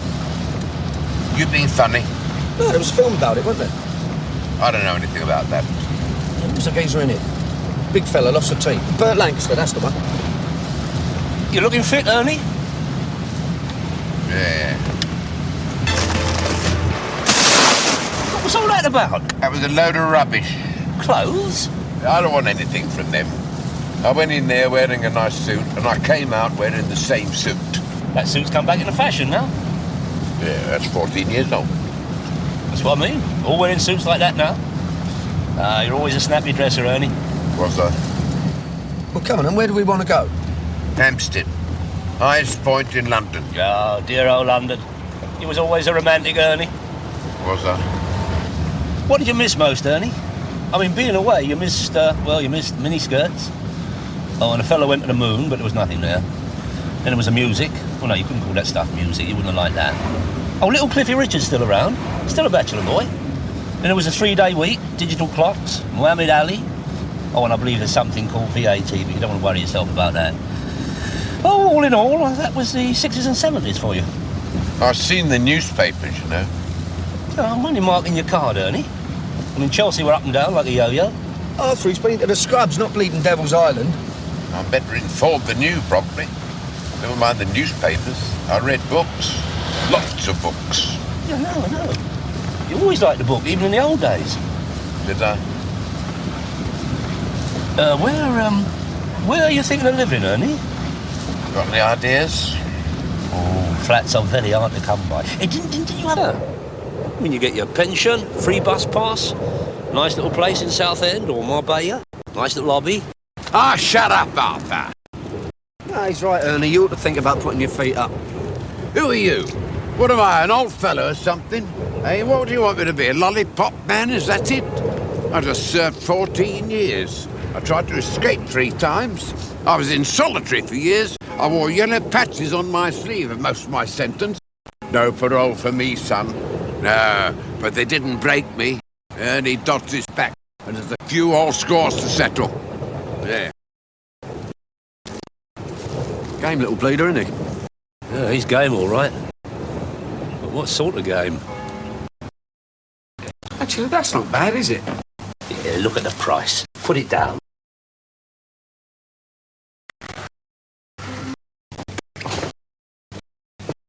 Do you remember George Raft? Scarface. How do I look? The business, Ernie, the business. Boy, no one would ever think he was a gangster, would they? Look at your gear.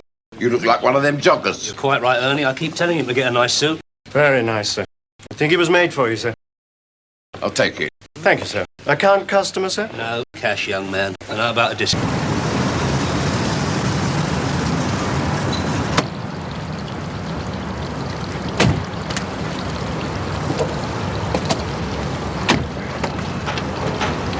Top hotel?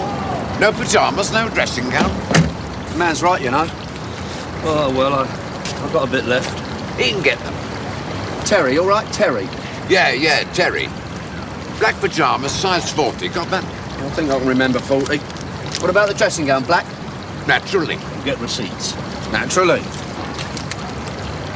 Well, I'll tell you what else you didn't get. Nice belt. Crocodile or something with a nice gold buckle, eh? Gold? Well, gold-plated then.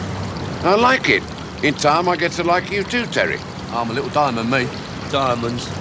Just a figure of speech, Arthur. I need some walking about money, Arthur, you know. Petty cash.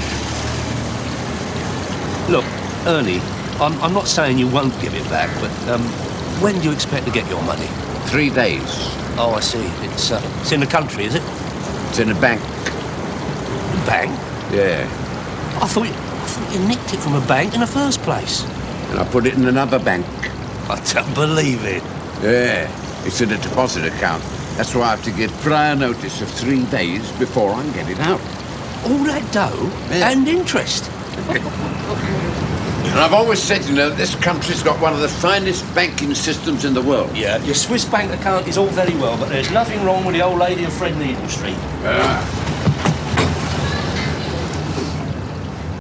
That screw, Spencer, he was better than most so-called friends. Never trust a villain, eh, Arthur? No. The code of the underworld? There's a joke for you. Ron Grundy grasped me. Some guy was going to get me a motor lawn. 10 grand. Never saw him. And I bought the car off you. Me? Yeah, Daimler. 990 quid. Oh, yeah, as it happens, that motor, I remember now. I got a very small margin of profit on that car. A few pennies over the book price. Ah, it's peanuts, Arthur. Some other guy had an aeroplane he was going to drive me to Belgium. I waited in the field in Essex, and he never showed up. The money was dwindling away. Plastic surgery? Well, you think I haven't tried that? Top man, so they told me. You know, I don't think he ever touched me. You remember in them days I had a moustache? Oh, yeah. You know what he done? On my life, he shaved the moustache off, and I looked more like me than I was before. Yeah, Harley Street, was it? I wasn't doing it on the national health, was I? That was 20 grand extra. 20? That much? Well, top your glass up, Arthur. Yeah, I think I will. You see, I mean, I couldn't hide it under the floorboard.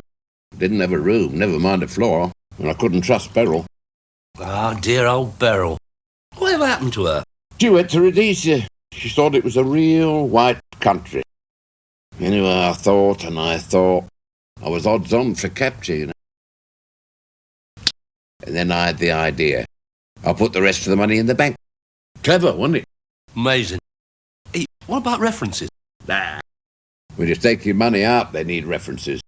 But they're not so clever when you're putting money in.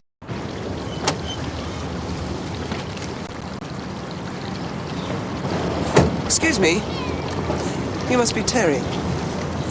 And you must be the Paul's girl. You're not that lucky. Can I have a little word with you? Of course you... Hold on, that ain't your husband, is it? Look inside the car. That's my father, Ron Grundy. Well, he's got a very lovely daughter. And she's got a lot of expensive habits. Like what? I had a very deprived childhood. But my father was away for a long time. So was mine, but he didn't buy me nice motors like that. I'm a hard-working girl. Oh. I think perhaps you and I ought to have a little cocktail, Terry. Why? Proposition. Sexual, I hope. You never know. But I was thinking of something else. No, the thing is, I'm a bit busy at the moment. A couple of minutes? You see, I can't stand the company of screws. Just me and you. My name's Kate. You all right, Kate? You stay with my father. You can sit in the car. You'd like that.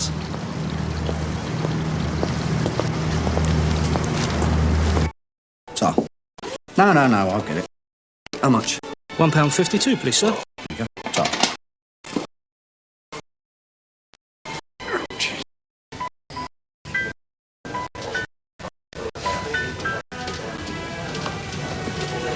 You know Mr. Billings? No, I don't know. I thought we were going to have a private little chat. Hello, McCann. No, I don't know you, pal, but I get the message. They've all got the same way of talking. Sorry about that. Retired. No, I don't want to know. Terry, don't be stupid. Yeah, that's right. At least hear us out. Come on.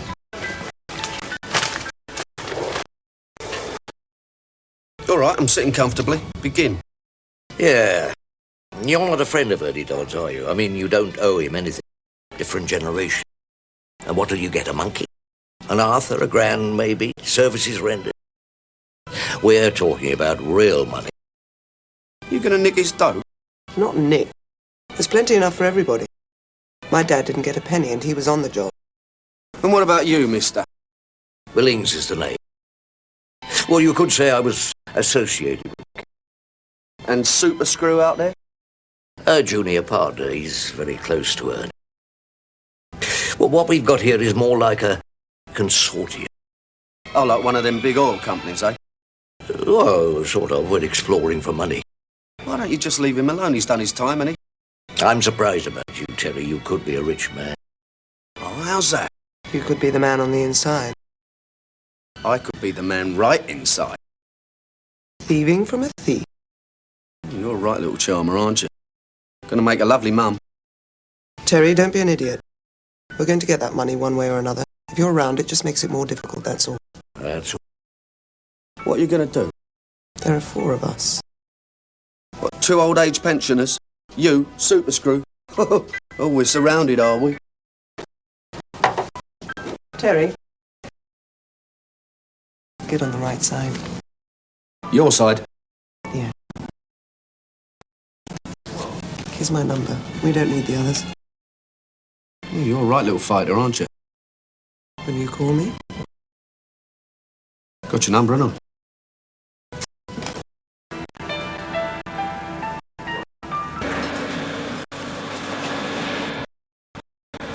Oh.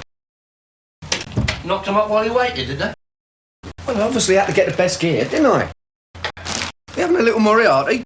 Yeah, have some champers. Yeah, cheers. That's nice. You got taste. Wouldn't have believed it. He's a natty dresser, isn't he? Receipts. Oh, yes. Welcome. What? Hey? Where'd you get that stuff?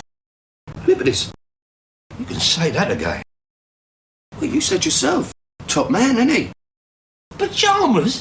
You get a 3-piece suite for that? Not here, you couldn't. I couldn't get him dodgy smuggler, could I? Dear. What?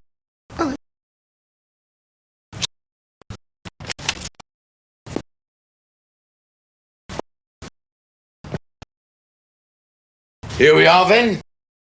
Handsome, isn't it? Amazing. It's very nice. He's got an eye for a dressing gown, as Terry. Oh, listen, do you know a geezer called Grundy? What about him? He's downstairs. I'll throttle him. Don't get out your pram. Right, that's it, Ernie. Sit down and have a little drink. What's the strength, Terry? There's 4 of them. And they want his dough. Or some of it. Billings? He put me inside. Yeah, and there's Spencer the Screw. Who else? Grundy's daughter, Kate. We don't need to think about her. Do you want to bet? It's like Bonnie and Clyde, it is. What, both of them? Yeah, with a bit of Mar Parker thrown in as well. There's a turn-up. I can see him. Grundy. He's got old now. You got a shooter? No, I haven't even got a steel comb. Pity. I could kill him from here. No, Ernie. Ah, it's just a joke. What are you worried about? I like a fight. We don't want any of that, thank you. You're right. Forget it. Tomorrow we go to the bank, and then we'll sort them out.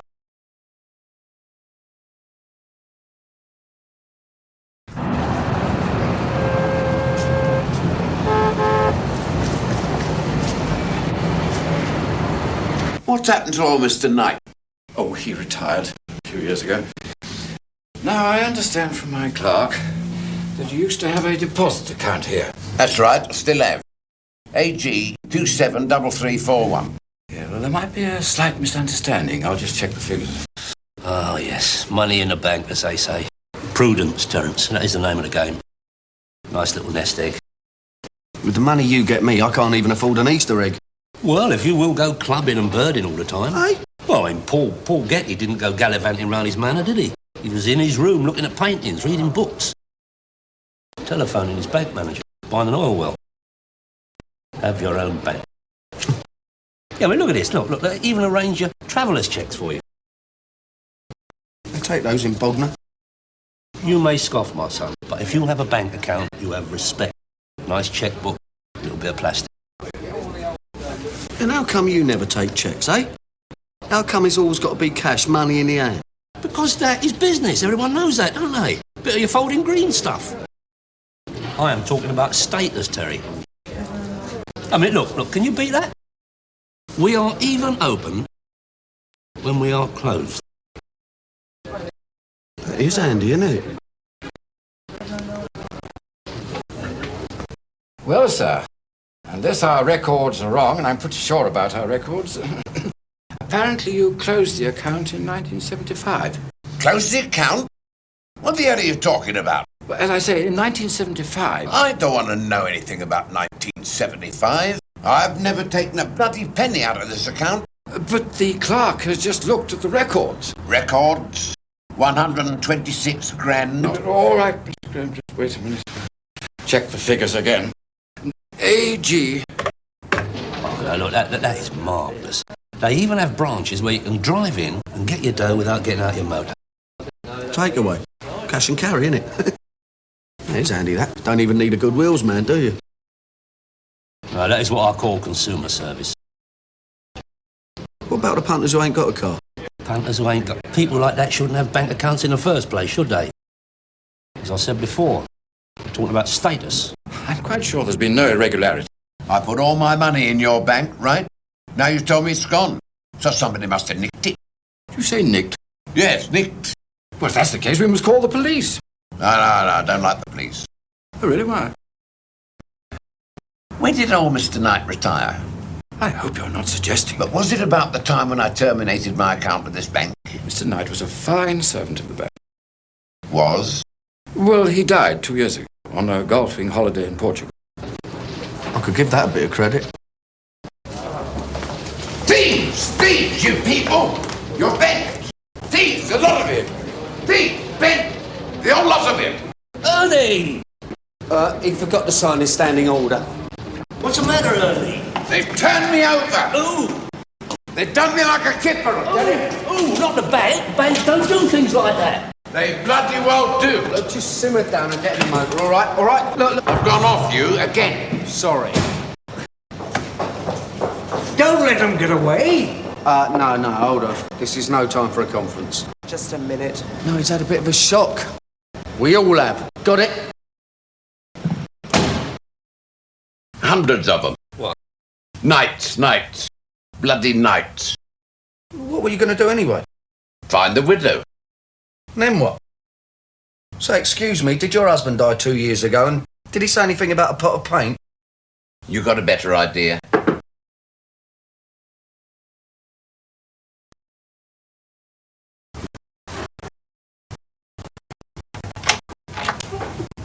Cheers, Give him a bung. I still can't believe it. I mean, the bank manager. Are you sure, Ernie, you didn't tell somebody about the account? Yeah, they stand a chance. That bill's well over the top. Oh, God, £224.82p plus VAT? Ah, forget it. We can always duck out of that. Oh, can we? You put my address on the register, remember?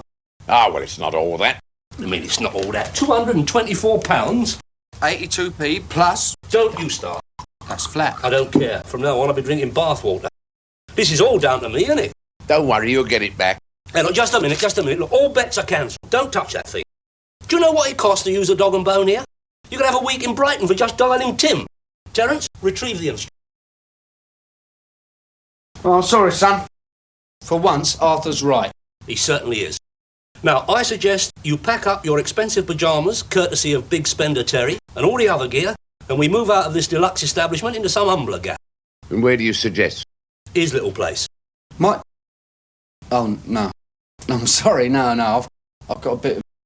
You know, tonight. I don't care if you've got a bit of a you-know. With Miss World, Raquel Welsh, and the entire Dagenham Gold Pipers. Tonight, Ernie is your house guest.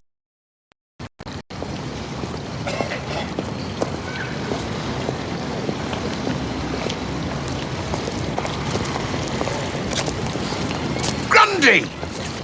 Hey, listen, I'm warning you. I'm going to chin you, little man. Leave him, I don't care. You shut up as well. Mr. Dodds, my father is entitled to his cut. Cut? I'll cut his ears. Look, just get hold of your old man. Ernie and me are going. Come on. We're talking about money. That's a laugh. What money? That's right. Shout it out to all the world. Just get in, eh, son? I don't believe you. Oi, are you deaf or something? Can you hear the man? The dough's gone. Terry, don't you let her hurt them clothes. Yeah, Ernie reckoned that Mr. Knight did a runner. Who? Mr. Knight. The bank manager. Should have left it with a woolly, shouldn't he? At least we've got a name, eh? So what? Well, I've still got some old friends, you know.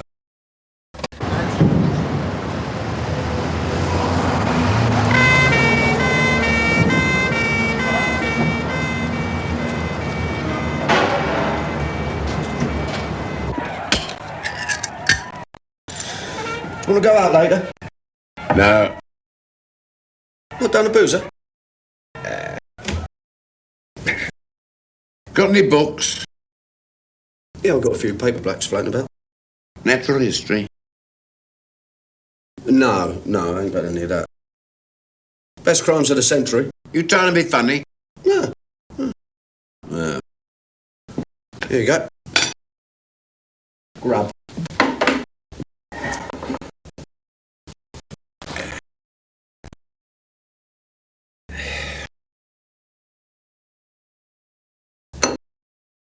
I'm not hungry. That's nice, isn't it? First you want a bacon sarnie. Just leave me alone. You're all right. I will. Not exactly a bundle of laughs, are you? Where are you going? Well, as it happened, I had arranged to meet a Richard. But as you're sleeping on a spare bed, which happens to be the sofa, she's not too keen on you clocking the action. Neither am I. Well, I don't care. Well, I bleeding do. Anyway, I phoned her. Where are you going? Look, Ernie, you don't want to eat, you don't want to go out, you don't want to talk. I'm coming with you. Yeah, all right. Long old time, 14 years, isn't it? Yeah. But don't pity me, right?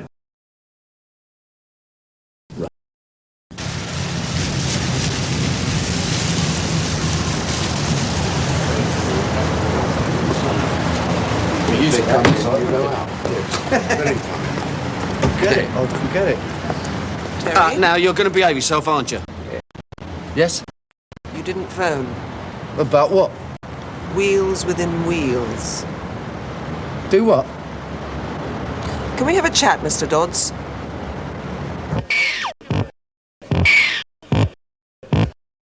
Haven't you played this game before? No. They don't have them in the nick. Sorry. Here you go.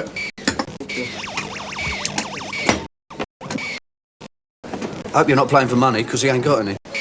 There's always hope. I've got an address. The widow. Interested? You are a greedy girl, you know. That's right. A model's life is sweet and short. Now, I don't need Billings and Spencer, but I need you. Let's see the address. Let's talk about the deal. Aye. Me, personally, I have lost money. You do understand that, don't you? I know that, Mr. Daly, but now we've got the address. Contacts. Oh, great. So we can ditch Grundy and his daughter. Oh, I don't care. I have lost money. Obviously. I only want to recoup my expenses. Just the expenses. And obviously a bob or two for the aggravation. Yeah, that's right. But what is worrying me? What is worrying me is that you will not see a penny of this money. Why? Because the merry widow has got to go. So what are you going to do? You're going to pin her to the floor? Get a court order? She's an accessory to the fact. What? Well, her husband was a thief. She's harbouring stolen goods. Is she going to call the police? There's still a reward for the original robbery. Never mind the manager nicking Ernie's loot. Well, maybe she's got a couple of rollers in the garage. She wouldn't want to lose those, would she? All we want is a fair percentage. Oh, that's right, isn't it, eh? And you've got the muscle. Terry. I mean, there might be guard dogs. Servants. 2 big brawny sons. Hey, in fact, we don't even need Ernie. Don't need Ernie? Just a thought. No, just a minute. Are you suggesting that we elbow Ernie? No, of course not. No, just a minute. Let me just say something. I am an honest man. Ask anybody. True as the driven snow. My word is my bond. But what you are suggesting is dishonest, scandalous, and diabolical. Look, forget it. No. Joke. Oh, no, I will not ever forget it. In fact, I will remember this dastardly suggestion to the end of my dying days. Honestly, a witticism. Me too. You don't dip in your pocket a lot, do you? But since you have found the address... I have. Which is very clever, and I'm sure Ernie will handsomely remunerate you for your labour. But since I am the only one who is out of pocket, I think I'm entitled to a little bonus all to myself. Large vodka slimline.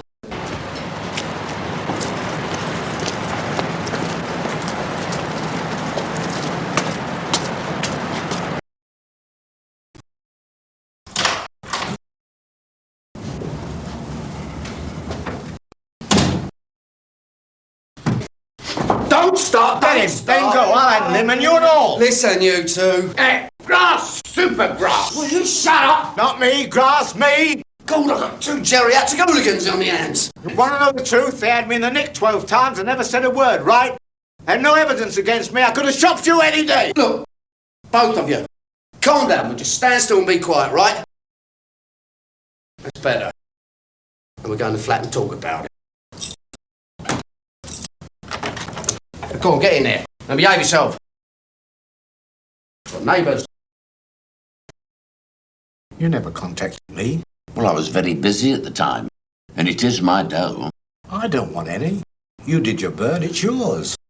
Then why do you keep following me about all the time? Just to set the record straight. Yeah? Here you go, you two. Okay. Thanks. Thanks, Terry. You don't need to worry about me. Kate's the one you should worry about. Very hard girl. Yeah, we know that. She must get it from her mother. You're a bit hard yourself, Ron. Me? A bit of a scoundrel, but not hard. No? What about the time you threw Charlie Barnett through the window and it wasn't even open? Yeah, but I was just a whippersnapper then. He was handy in those days. Should I be impressed? He could have done you in 2 seconds. Good. He can look after you then. I'll go to bed. Now, Terry, wait, sit down. You might hear something about the old days. All our yesterday's memory lane. Now you're worse than a couple of old fighters, you. Forget him. Did you see anything of old Bob Tobin? Yeah, very bad with his heart. But his son, he's a solicitor now. That's handy. Yeah, considering his other lad's on bail for dodgy credit card.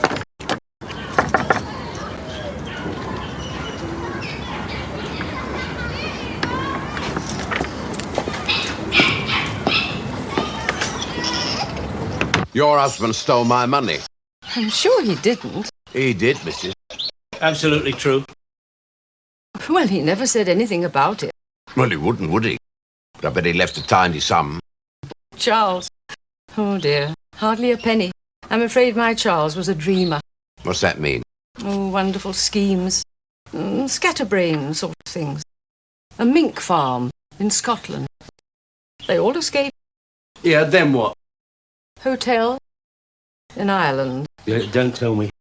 A bomb. Yes. Ulster. He thought everything was going to settle down. Yeah, well, he would, wouldn't he? Then horses. He bought 6. He had this vision of winning the Grand National. And where are they? 2 had to be destroyed. 1 is still lame, and the other 3, well, he just sold them for a song. He was a fool to himself. You're just going to swallow that, are you? Have you got any better idea? Sometimes I wondered where he got the money. But if you think my Charles did something wrong, well, perhaps we better call the police. Yeah, where'd you get your goldfish? Oh, from a very nice man in Worthing. Are you an aquarist?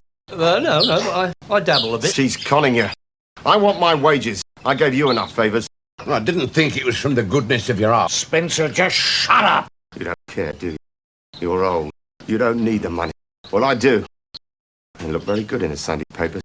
Crooked bank manager, old villain, dodgy old copper, sexy model. He wouldn't do that. Oh, yes, he would. Really need that. Go get him, Rover. Rover's going to bite your ankle later, you know that. Spencer! Mine's fine, sir. You handle this.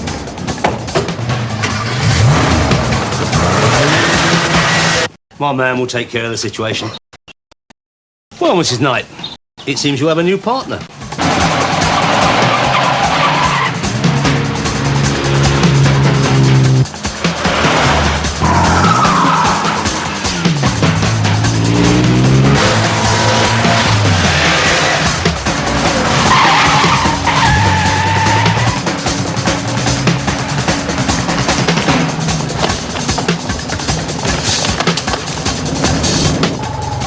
I'll use you again.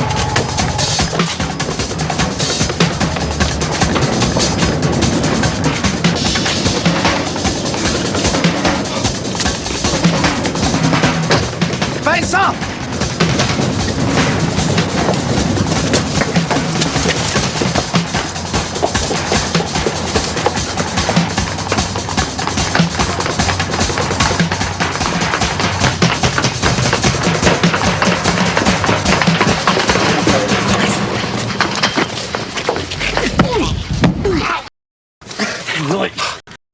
Nah. You're not even in my class, are you? Yeah, I know your game, son. 3 big heavy screws hammering one geezer, eh? Hey! I used to dream about hitting geezers like you know that, outside. They don't worry me anymore. You know, little Ernie, he's done his time, hasn't he? He's a villain, you're quite right. But he ain't greedy, see? He's a thief, yeah, but he's not greedy now, you! Look at you, you're dripping with greed. No, I'm just warning you.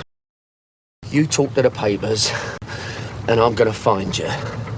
And I don't care if I do 2 years for you.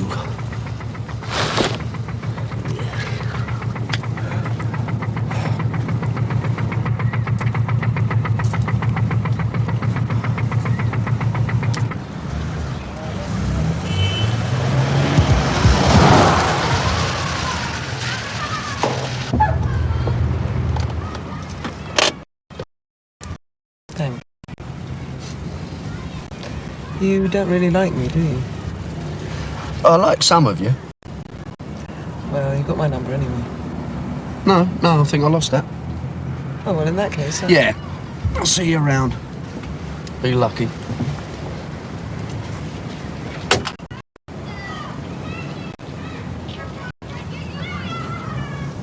Yeah, a bit peaky, some of them. Ooh, a real expert. No, you can call it a long life study. Look at that one. He's got arachne. A common enough pest. Well, like Arthur, you mean? Oh, very droll. Gives a little smack to an inoffensive screw and he's quite jack the lad. I thought you'd done very well, Terry. Yeah, never mind the congratulations, Ernie. I am out of pocket. I'll tell you what. Do you remember when I was about and bought that car off you? I remember it well. Lovely motor. Steel at £1,000. One lady owner, scrupulously serviced. Broke down 2 days late. warrant, but not 14 years later. Quit. Ernie, the hotel. Arthur? What? Those shoes, they snakeskin? No, they're leather. Look, I have spent about... Want a bet? Terry, they are... Oh, Terry!